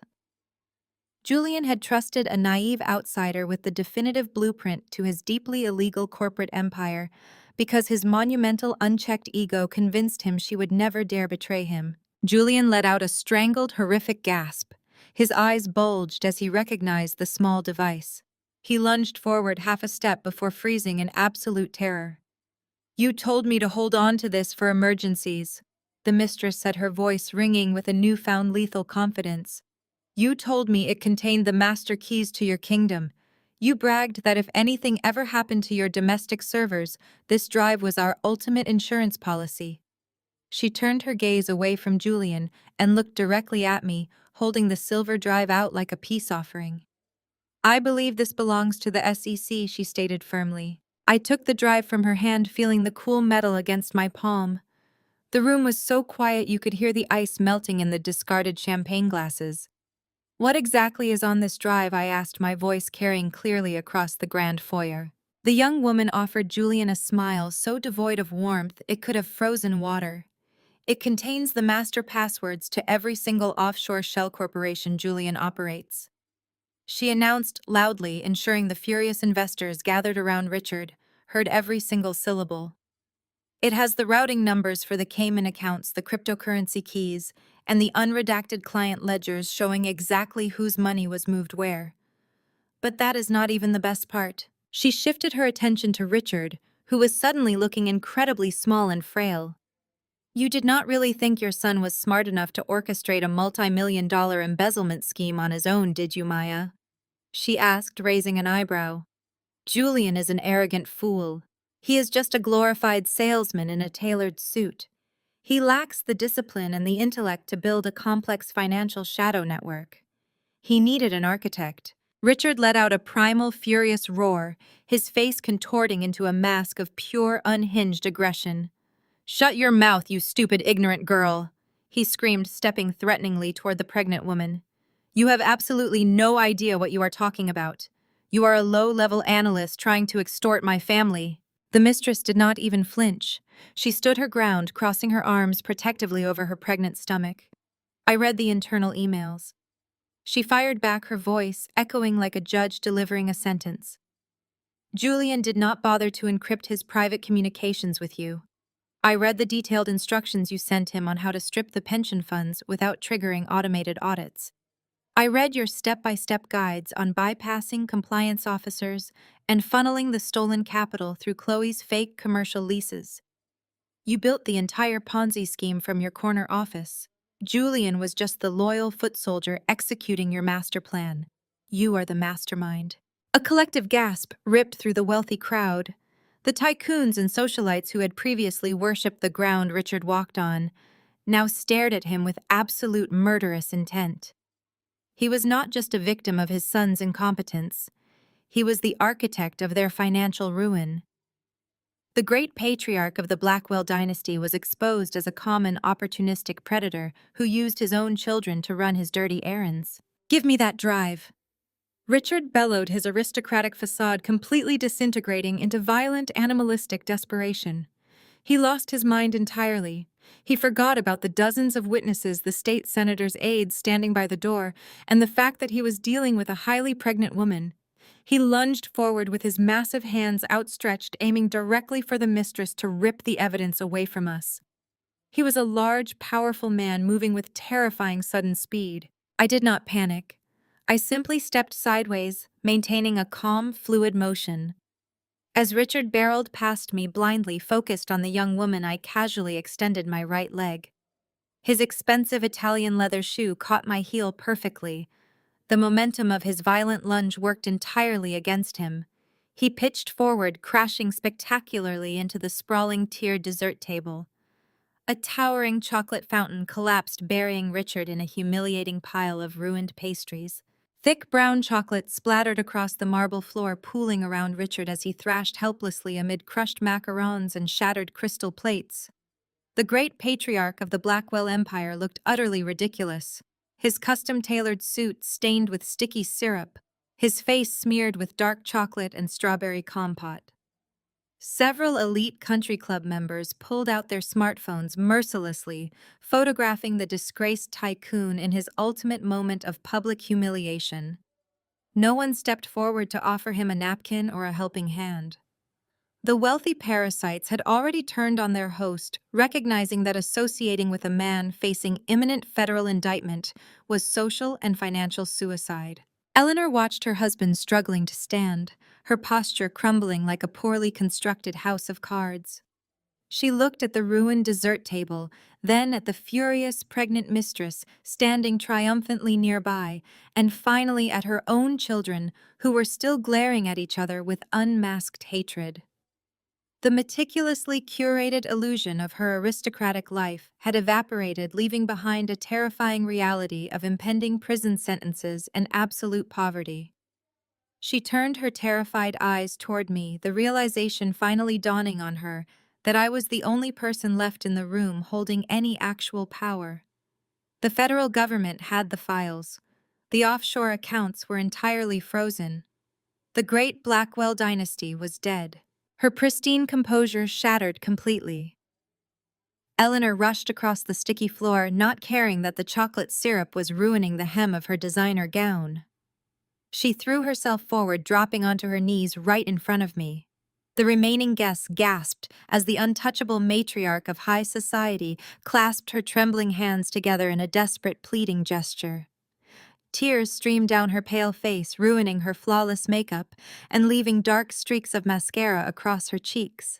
"You have to stop this, Maya," Eleanor wailed, her voice cracking with a pathetic desperation that echoed through the grand foyer. "You have to call the authorities and tell them it was all a misunderstanding. We can fix the pension fund. We can sell the estate and the yachts to cover the shortfall before the agents issue any arrest warrants. Please, you cannot send my husband and my son to a penitentiary. You are our family, Maya. We will treat you better from now on. I promise you we will change our ways. We will respect you. We will give you the position you deserve in this family. Just please cancel the reports and save us." I stared down at the weeping woman kneeling at my feet. For 10 years I had craved her acceptance. I had endured her vicious insults, her subtle cruelties, and her constant reminders that I was nothing but a working-class outsider invading her elite circle. Now she was begging for her life, offering me the very acceptance she had weaponized against me for a decade. I felt nothing but a cold, clinical detachment. I tilted my head, looking at her face with supreme indifference. Respect is an asset you can no longer afford, Eleanor. I stated, my voice echoing with a sharp finality. You do not get to purchase my mercy with empty promises of familial affection now that your bank accounts are frozen. You never saw me as family. You saw me as an endless supply of capital to fund your extravagant lifestyle while you plotted to steal my company. You are only sorry because you finally got caught. The federal government has the evidence, and there is no retracting a multi-million-dollar fraud report. You are entirely on your own. Eleanor collapsed forward, sobbing hysterically into her hands as the finality of my words crushed her remaining hope. I stepped around her weeping form and walked directly toward Julian. My soon-to-be ex-husband was still cowering near the buffet, his face pale as he stared at his pregnant mistress and his ruined parents. He was cornered, stripped of his wealth, his reputation, and his bravado. I opened my leather portfolio and smoothly pulled out a thick stack of legal documents. It was not a simple separation agreement. It was a brutally comprehensive, airtight post-nuptial contract that my relentless legal team had spent the last 3 weeks drafting with surgical precision. I slapped the heavy stack of papers onto the nearest cocktail table, sliding a silver pen right next to it. This is your only remaining lifeline, Julian, I announced, tapping the signature line on the final page. This document waives your right to contest our divorce. It surrenders your entire claim to my technology company, relinquishes any demand for alimony, and completely severs my financial liability from your disastrous wealth management firm. It explicitly states that you acted alone in your business dealings, shielding my personal assets from the massive federal restitution you are about to face. Julian stared at the documents, his eyes darting around the room. He looked at the furious investors who were already dialing their attorneys. He looked at his weeping mother on the floor, and he looked at the mistress who was glaring at him with pure venom. Why would I ever sign that? He choked out, his voice trembling with fear. If I sign that, I walk away with nothing. You are leaving me with all the debt and all the blame. I leaned in close, ensuring he heard every word. You already have nothing, Julian, I whispered coldly. The SEC is freezing your assets, and the IRS will be auditing your entire existence by tomorrow morning. If you sign this agreement right now, I will let your high-priced defense attorneys deal with the regulatory fallout on their own. But if you refuse to sign it, if you try to drag my company into your criminal mess, I will not just let the SEC handle this. I will personally take this silver flash drive to the FBI field office today, and I will ensure you face federal racketeering charges alone. The silence following my ultimatum was absolute and suffocating. Julian stared at the thick stack of legal documents resting on the cocktail table with wide, horrified eyes. He looked like a man standing on the gallows, staring down at the trapdoor. His chest heaved as he struggled to draw oxygen into his lungs. The polished veneer of the untouchable corporate prodigy was entirely gone. He was nothing more than a terrified little boy, realizing his father could no longer shield him from the consequences of his actions. His gaze shifted from the documents to my face, searching for a shred of the devoted wife he had so casually discarded. He found absolutely nothing but cold, unwavering resolve. The federal racketeering charges carried decades of mandatory prison time, and he lacked the psychological fortitude to survive a single night in a holding cell. He slowly reached out with a trembling hand and picked up the silver pen. His legs buckled slightly, forcing him to lean against a nearby stainless steel catering cart for physical support. The cart rattled loudly under his weight, disrupting the quiet tension in the grand foyer. He dragged the heavy stack of papers onto the metal surface of the cart. Tears streamed freely down his face, splashing onto the crisp white pages of the post-nuptial agreement. He gripped the pen so tightly, his knuckles turned completely white. A pathetic sobbing sound escaped his throat as he hastily scribbled his signature across the bottom of the first page. He flipped to the next page and signed again. He repeated this agonizing process until every single required line bore his messy, frantic signature. He surrendered his equity in my technology company, his claims to our shared real estate, and his right to any future spousal support. He legally severed my financial existence from the catastrophic ruin of the Blackwell Empire. When he finally dropped the pen onto the catering cart, it clattered against the metal, sounding like a final, definitive gavel strike. Julian buried his face in his hands, weeping openly in front of the elite socialites who had once worshipped him. As Julian collapsed into a puddle of self-pity, a sudden movement caught my attention. Chloe scurried out from the crowd of horrified onlookers. Her signature haughty arrogance was completely stripped away, replaced by a frantic, nervous energy.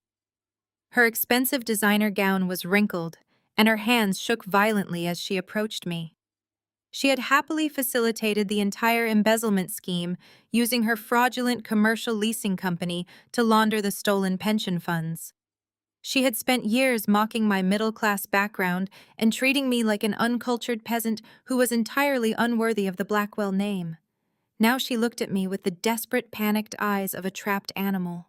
"Maya, you have to help me!" she begged, her voice high and shrill. "The federal regulators are already freezing my business accounts. I just received a text from my personal banker stating that all of my credit lines have been immediately suspended. My corporate lawyers are demanding a massive cash retainer by the end of the day, or they will drop me as a client. I cannot face a federal investigation without premium legal representation. You are the only person left with liquid capital. I just need a short-term loan, Maya. I swear I will pay you back with interest as soon as the courts unfreeze my personal trust fund." I stared at my sister-in-law, feeling a profound sense of vindication wash over me. She had eagerly participated in a conspiracy designed to bankrupt my company and destroy my life. Now she expected me to fund her legal defense. I reached into the pocket of my tailored blazer and pulled out my leather wallet. I slowly opened it, taking my time as Chloe watched with eager, desperate anticipation. I slipped my fingers past the premium credit cards and the thick stack of emergency cash. I pulled out a single crumpled $1 bill. I placed the wrinkled green paper onto the flat surface of the cocktail table and smoothly slid it across the glass until it rested directly in front of her. Chloe stared at the dollar bill in utter confusion. "What is this?" she demanded, her voice trembling with rising panic. "This has to be some kind of sick joke, Maya. I need hundreds of thousands of dollars to secure a defense team. What am I supposed to do with a single dollar?" I met her panicked gaze with absolute icy calm. "That is for your bus fare home, Chloe." I stated my words, slicing through the tense air with lethal precision. "You are going to need public transportation because the repo men are currently towing your leased Mercedes from the valet parking lot outside." I made a quick phone call to the dealership financing department yesterday morning to inform them about your imminent legal troubles and your sudden lack of liquid assets. They decided not to take any chances with their luxury vehicle. You do not have a trust fund anymore, Chloe. The government is going to seize every asset tied to your fraudulent leasing company. You are going to face the federal prosecutors with a public defender, just like the working-class people you spent your entire life mocking. Chloe let out a strangled gasp of horror. She spun around and sprinted toward the massive front windows, peering through the glass, just in time to see a tow truck pulling away with her prized silver Mercedes. She collapsed against the window pane, sliding down to the floor in a heap of ruined tulle and shattered pride. The sweet taste of absolute victory finally settled over me. I had completely dismantled their corrupt dynasty piece by piece. I picked up the signed agreement securing my future. Suddenly, the sharp, distinct sound of approaching heavy boots and static walkie-talkies echoed loudly from the grand lobby, marking their inevitable and utter destruction. The heavy wooden doors of the ballroom burst open, shattering the tense silence. Dozens of federal agents swarmed the grand space. Windbreakers emblazoned with FBI and SEC acronyms cut a stark contrast against the sea of designer gowns and bespoke tuxedos. The static chatter of radios filled the vaulted ceilings. The elite patrons scrambled backward, desperate to distance themselves from the radioactive center of the room. Lead Agent Harrison stepped forward holding a thick folder of federal warrants, his intense gaze locking directly onto the ruined patriarch. Richard attempted to scrape the humiliating layers of chocolate and smashed macarons from his ruined suit. He drew himself up to his full height, attempting to project the formidable authority of a billionaire CEO. Harrison did not even blink at the pathetic display. Richard Blackwell, you are under arrest for wire fraud, corporate embezzlement, and federal conspiracy. The agent announced, his voice carrying the immovable weight of the United States government. Two sturdy officers flanked the older man, roughly grabbing his arms. "Do you have any idea who I am?" Richard bellowed, struggling against the agents as they forced his arms behind his back. "I play golf with the governor. I fund the police pension. You cannot do this to me." The sharp, unmistakable click of heavy metal handcuffs snapping shut instantly silenced his arrogant tirade. The cold steel locked around his wrists, severing his connection to a lifetime of untouchable privilege. The tycoon was suddenly just another criminal suspect facing decades in a federal penitentiary. Across the room, Julian watched his invincible father get manhandled by the authorities. The silver pen slipped from his sweaty fingers, bouncing off the catering cart. He backed away slowly, shaking his head in absolute denial. Another team of federal agents moved in, surrounding my ex-husband with tactical precision. "Julian Blackwell, you are also under arrest," an SEC investigator stated, pulling out a secondary pair of handcuffs. Julian did not resist. His knees buckled completely, forcing the agents to physically hold him upright as they read his rights. He sobbed openly, a wet, guttural sound that echoed through the silent ballroom. The arrogant corporate prince who had spent years belittling my ambitions was now hyperventilating, begging the stoic agents for mercy. "Please, I just signed the papers. I gave her everything. I cooperated," Julian pleaded, pointing a shaking, handcuffed finger toward me. The agents ignored his pathetic bargaining. They yanked him away from the catering cart, marching him toward the center of the room to join his disgraced father. Chloe remained slumped against the massive floor-to-ceiling windows, her tear-streaked face pressed against the cold glass as she watched the tow truck haul away her leased Mercedes. She was too consumed by her sudden poverty to notice the female FBI agent approaching her from behind. "Chloe Thorne, stand up," the agent commanded, tapping her on the shoulder. "You are being charged with conspiracy to commit wire fraud and money laundering," Chloe shrieked, thrashing wildly as the agent hauled her to her feet. "You cannot arrest me. I am a victim here." Chloe screamed, her expensive gown tearing at the seam as she fought the metal restraints. "Julian lied to me. He used my leasing company. I do not have a lawyer." The entire ballroom watched in captivated horror as the glamorous socialite was violently subdued. Her carefully constructed facade of aristocratic superiority dissolved into a messy, screaming tantrum. The agents dragged her across the marble floor, positioning her right next to her brother and her father. Agent Harrison gave a sharp nod, signaling the extraction. The authorities flanked the three criminals, forcing them to march forward. The high society guests, the very people who had spent decades drinking Blackwell champagne and kissing Richard's ring, immediately parted. They created a wide, humiliating aisle for the perp walk. The handcuffed trio was frog-marched directly past the extravagant centerpiece of the evening. They walked right past a pair of massive, glittering ice sculptures carved in the shape of the Blackwell corporate logo. The freezing condensation from the melting ice sculptures dripped onto the floor, mimicking the cold reality settling over the room. Flashbulbs erupted in a blinding strobe effect. The tycoons, investors, and socialites pulled out their smartphones eagerly, recording the spectacular downfall of their former friends. Richard stared at the floor, his chocolate-stained face burning with absolute shame. Julian continued to weep uncontrollably, stumbling over his own feet. Chloe kept screaming obscenities at the flashing cameras, ensuring her mugshot would be broadcast across every major news network. I stood quietly near the velvet armchair, watching the heavy oak doors swing shut behind the federal agents and their newly acquired prisoners. The chaotic noise of the arrests faded into the lobby, leaving behind a thick, suffocating silence in the ballroom. The wealthy patrons immediately began whispering, deleting contact information, and distancing themselves from the radioactive fallout. In the center of the abandoned dessert station, Eleanor remained perfectly still. The untouchable matriarch was completely alone, surrounded by the sticky ruins of her destroyed empire. She slowly stood up, her knees visibly trembling beneath her stained designer gown.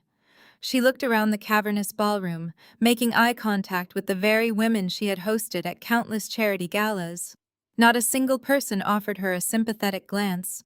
They were still holding their phones up, recording her utter devastation. She watched her former friends turn their backs, their faces twisted in absolute disgust, as they actively documented her final moments of complete humiliation. The people she had spent a lifetime trying to impress were now acting as her cruel digital executioners. She raised her shaking hands to her face, unable to hide the brutal reality of her social annihilation. "Stop it!" Eleanor shrieked, her voice tearing through the room with a jagged, hysterical edge. "Stop recording me!" The shrill, desperate command echoed off the vaulted ceilings, ignored by the very society that had just permanently erased her existence. I turned my back on the hysterical shrieks echoing through the ballroom. The heavy wooden doors swung shut behind me, cutting off the pathetic sounds of a fallen matriarch. The grand lobby of the country club felt entirely different now. Just an hour ago, it was a fortress of exclusionary wealth and arrogant privilege. Now it was merely a beautifully decorated crime scene. The remaining staff members stood in stunned silence, holding trays of untouched champagne flutes as they processed the violent federal raid that had just desecrated their elite sanctuary. I walked past them without offering a single glance. My heels clicked rhythmically against the polished marble floor, a steady drumbeat marking the end of a catastrophic chapter in my life. The valet attendant hastily opened the massive glass exit doors for me, his eyes wide with shocked adrenaline. The crisp Chicago night air hit my face instantly, clearing the suffocating tension I had been breathing all evening. It was a cold, biting wind rolling directly off the lake, but it felt incredibly refreshing. I stood beneath the glowing awning of the country club entrance, taking a slow, deliberate breath. The chaotic flashing of police sirens painted the distant tree line in violent shades of red and blue, confirming that Julian and his father were currently being processed into the federal justice system. I looked down at my left hand. The massive, flawless diamond wedding ring caught the ambient light from the street lamps, throwing brilliant fractured prisms across my skin. Julian had presented this ring to me with a grand theatrical speech about eternal devotion and building an empire together.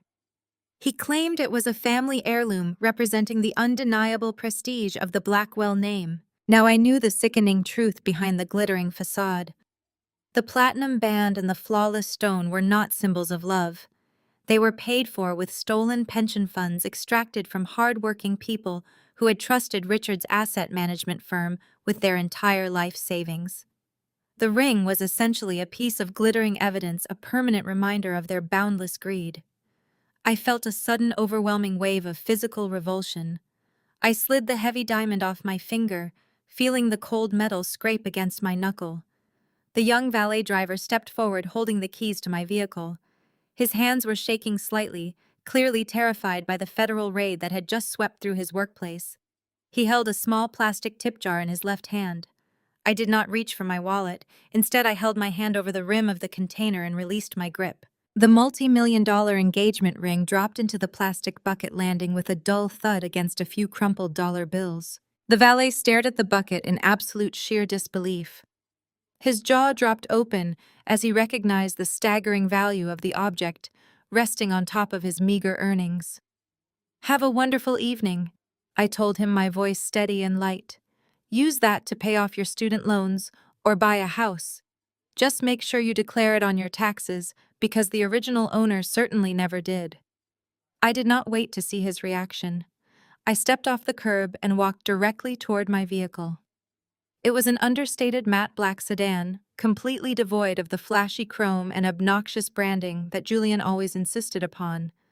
It was a masterpiece of stealth wealth engineered for performance rather than arrogant display. I bought it with my own money from my own technology company. I slid into the driver's seat and pressed the ignition button. The engine purred to life with a quiet, reliable hum. I pulled out of the circular driveway, leaving the manicured lawns and the shattered Blackwell legacy in my rearview mirror. As I merged onto the highway heading back toward the city skyline, I waited for the inevitable emotional crash. Society dictates that a woman leaving her husband and destroying her marriage should experience a period of profound mourning. I waited for the tears to blur my vision. I waited for the heavy, crushing weight of regret to press down on my chest. I waited for the terrifying uncertainty of a newly single life to trigger a panic attack. Absolutely nothing happened. My eyes remained completely dry. My breathing was slow and measured. The only emotion surging through my veins was a white-hot, exhilarating sense of absolute liberation. For 10 years I had twisted myself into an unrecognizable shape trying to fit into their elitist mold. I had tolerated their insults, funded their extravagant failures, and swallowed my own pride to keep the peace. I had played the role of the grateful outsider perfectly. Now the chains were permanently severed. I was no longer Maya Blackwell, the useful idiot. I was Maya, the architect of my own destiny. The power flowing through me was intoxicating. I drove through the illuminated streets of Chicago, feeling like a conquering general returning from a brutally decisive war. I had not just survived their malicious betrayal, I had orchestrated their complete and utter destruction using their own arrogant greed as the ultimate weapon. The city lights blurred past as I accelerated toward my penthouse. The chapters of my life defined by Julian's manipulation and Eleanor's cruelty were officially closed. The federal prosecutors would spend the next several months dissecting the financial wreckage of the Blackwell empire, dragging the disgraced family through endless, humiliating court appearances. They would face the cameras, the angry investors, and the devastating reality of federal prison sentences. I would not be there to watch. I had a technology company to run and a billion-dollar industry to disrupt. I turned the steering wheel, navigating the final turn toward my building. 6 months passed in a blur of corporate expansion and personal reinvention. The winter winds eventually surrendered to the bright warmth of early summer. The Blackwell dynasty was dead, and my new life had begun. The heavy oak doors of the federal courthouse swung shut with a resounding thud, sealing the fate of the men who had once believed they owned the city. Inside the austere courtroom, the suffocating arrogance that had always surrounded the Blackwell family was completely extinguished. I sat quietly in the back row of the gallery, completely unbothered by the media circus, watching the final act of their destruction unfold. Richard and Julian stood before the federal judge, stripped of their custom-tailored Italian suits and expensive silk ties. They wore identical, shapeless khaki jumpsuits, their wrists shackled to heavy chain-link waist belts. The imposing patriarch looked incredibly old, his posture hunched, the vibrant color drained completely from his face. Julian was trembling violently beside him, a shell of the arrogant corporate prodigy who had once mocked my humble origins. The presiding judge did not mince words, delivering a scathing rebuke of their systematic exploitation of working-class investors. When the gavel finally struck the sound block, the sentence was absolute. Richard and Julian Blackwell were each handed 15 years in a maximum security federal penitentiary without the possibility of early parole. Julian let out a pathetic, strangled gasp of horror. He cast one final desperate look over his shoulder, searching the crowded gallery for any lingering sympathy. When his eyes met mine, I did not offer a comforting smile or a trace of forgiveness. I simply stared back with calm, clinical indifference as the heavy side door swallowed my ex-husband into the prison system for the next decade and a half. Chloe's sentencing followed immediately, and her dramatic breakdown was entirely characteristic of her spoiled, entitled existence. She stood before the bench, trembling uncontrollably, her previously flawless blonde hair stringy and unkempt. The judge cited her active participation in the money laundering scheme, specifically using her fraudulent leasing company to hide the stolen pension funds. Because she had eventually turned state's evidence against her own father and brother, her sentence was marginally reduced, but it was still a devastating blow to the former socialite. The judge handed down a mandatory 5-year sentence in a minimum security federal facility. However, the true punishment was the severe financial restitution attached to her conviction. The court ordered that upon her release, every cent she earned would be aggressively garnished to repay the defrauded investors. She was legally mandated to secure immediate manual employment. The federal prosecutor explicitly noted that her assigned parole officer had already secured her a future position, working the cash register and scrubbing food trays at a public high school cafeteria. Chloe shrieked in genuine horror, sobbing hysterically as she realized her future consisted of minimum-wage labor hairnets and serving lukewarm tater tots to teenagers to pay off a multi-million-dollar federal debt. She collapsed into the arms of her court-appointed public defender, completely ruined. While her husband and children were shipped off to federal facilities, Eleanor faced a different yet equally brutal kind of prison. The Securities and Exchange Commission had been ruthlessly thorough in their asset forfeiture. They seized the sprawling country estate, the luxury vehicles, the offshore accounts, and the impressive jewelry collection she had flaunted for decades. The untouchable matriarch was left with absolutely nothing but the clothes on her back and a mountain of toxic legal debt. Her elite social circle, the women she had hosted at charity galas and country club brunches, discarded her with breathtaking speed. Her phone calls went unanswered, her emails were blocked, and her very name became synonymous with social poison. With no money and zero marketable skills, Eleanor was forced out of the affluent Chicago suburbs and pushed into the gritty, forgotten outskirts of the city. She ended up renting a rusted single-wide unit in a dilapidated trailer park bordering an industrial zoning district. The woman who had once commanded an army of household staff now spent her days sitting on a sagging plaid sofa, staring blankly at peeling linoleum floors and ceiling panels. The air in her cramped trailer perpetually smelled of cheap cigarettes and damp mildew, a far cry from the imported French candles and fresh orchids she was accustomed to. She lived in complete bitter isolation. Her neighbors had zero tolerance for her lingering aristocratic delusions. Whenever she attempted to complain about the noise from the nearby highway or the lack of landscaping, they simply ignored her or told her to move if she did not like it. Eleanor spent her evenings clutching a chipped ceramic mug filled with cheap boxed wine, scrolling obsessively through social media on a cracked smartphone. She tortured herself by looking at photos of the glamorous galas she was no longer invited to, watching her former friends pose in designer gowns while she shivered in a drafty, uninsulated metal box.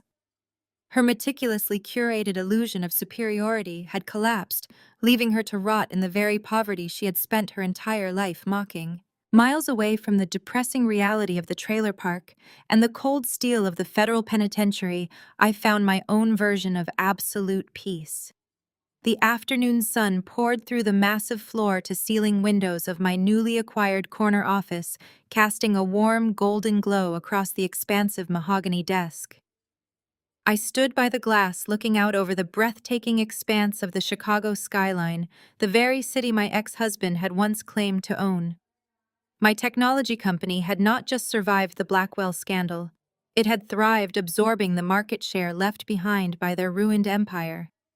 I turned away from the view and sat down in my leather executive chair, feeling completely grounded and remarkably powerful. I picked up my heavy silver pen, opened a portfolio, detailing a massive international acquisition, and prepared to conquer the world. My new life was just beginning, and this time, no one would ever stand in my way again. The sweet, satisfying, ultimate victory was finally and forever mine. My new firm occupied the entire top floor of a sleek high-rise in the heart of the downtown financial district. I decided to name the enterprise Vanguard Asset Recovery. We specialized in delivering a very particular and undeniably ruthless brand of justice. My meticulously handpicked team of forensic accountants, corporate analysts, and former federal investigators focused exclusively on tracking hidden assets and exposing financial fraud in high-net-worth divorce cases. I spent my days methodically dismantling the incredibly complex webs of offshore bank accounts, anonymous shell companies, and fraudulent corporate trusts, that arrogant, wealthy men routinely use to trap their wives in financially abusive marriages. I had deliberately transformed the darkest, most profoundly painful chapter of my entire life into a lethal corporate weapon designed specifically to protect other vulnerable women from suffering the exact same devastating fate. The demand for our highly specialized services was staggering. Women who had been kept entirely in the dark for decades, thoroughly convinced by their manipulative and narcissistic husbands that they were completely financially illiterate, walked into my office feeling broken and terrified. They walked out holding airtight, legally unassailable dossiers meticulously detailing every single stolen penny and secretly purchased luxury property. We provided the indisputable mathematical proof they desperately needed to successfully secure their legal freedom and rightfully claim their equitable share of the contested marital assets. I knew exactly how it felt to be chronically underestimated, relentlessly mocked, and brutally gaslit by a powerful, wealthy family. That deeply personal experience gave me a unique, razor-sharp perspective and an unrelenting, ruthless drive to ensure my clients never had to walk away empty-handed again. My professional reputation grew with remarkable, unprecedented speed across the entire city. High-profile defense attorneys and aggressive corporate litigators rapidly learned to dread seeing my firm's name officially attached to a messy, high-stakes divorce filing. They knew perfectly well that we never bluffed, we never backed down from intimidation, and we absolutely never missed a single hidden financial transaction.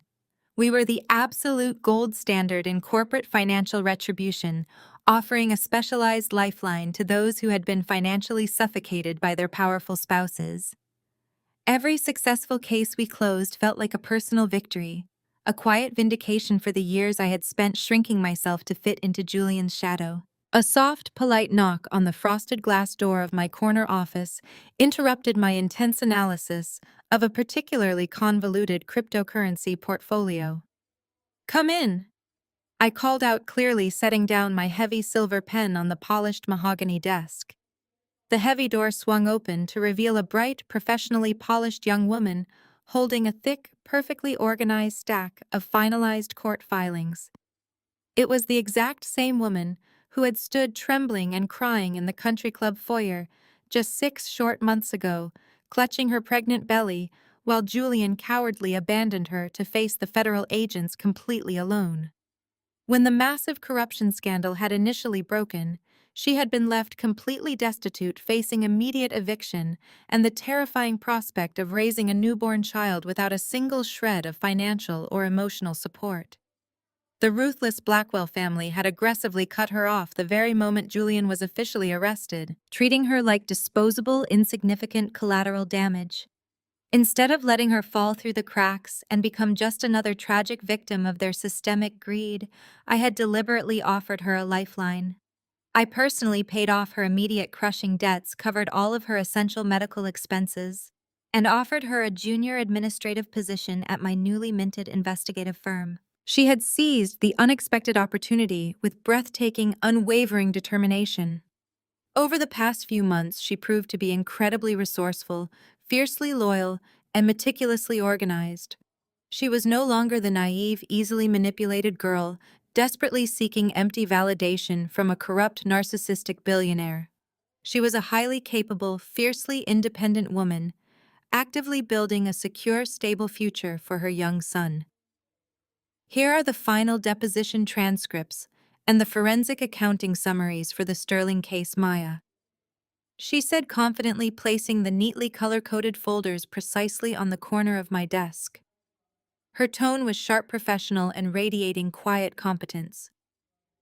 The opposing legal counsel intentionally tried to bury the offshore wire transfers in a massive, disorganized document dump, but I managed to successfully cross-reference the transaction dates with the husband's private aviation travel logs. We successfully located the missing $4 million hidden in a Cayman Islands holding account. Excellent, outstanding work.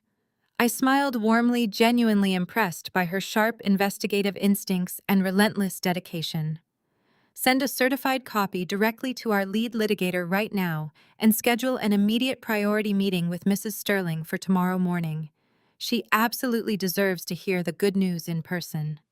She nodded briskly, offering a warm, deeply grateful smile before turning gracefully to leave the executive office.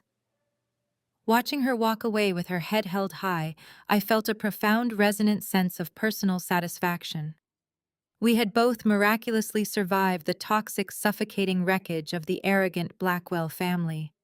We had both been casually discarded and cruelly written off as weak, useless appendages meant only to serve their selfish desires. Now, we were actively working together every single day to systematically dismantle the very systems of patriarchal financial control that had nearly destroyed our lives. It was the ultimate poetic revenge. I turned my ergonomic chair back toward the massive windows, letting my gaze drift across the cityscape. I adjusted a sleek, silver-framed photograph resting on my mahogany desk. In the candid picture, I was laughing with genuine, unburdened joy. The anxious girl who had constantly second-guessed her own brilliant instincts was completely gone. They thought because I was quiet, I was weak. They thought because of where I came from, I did not know how the game was played. But numbers never lie. And the best part about being underestimated, they never see the checkmate coming.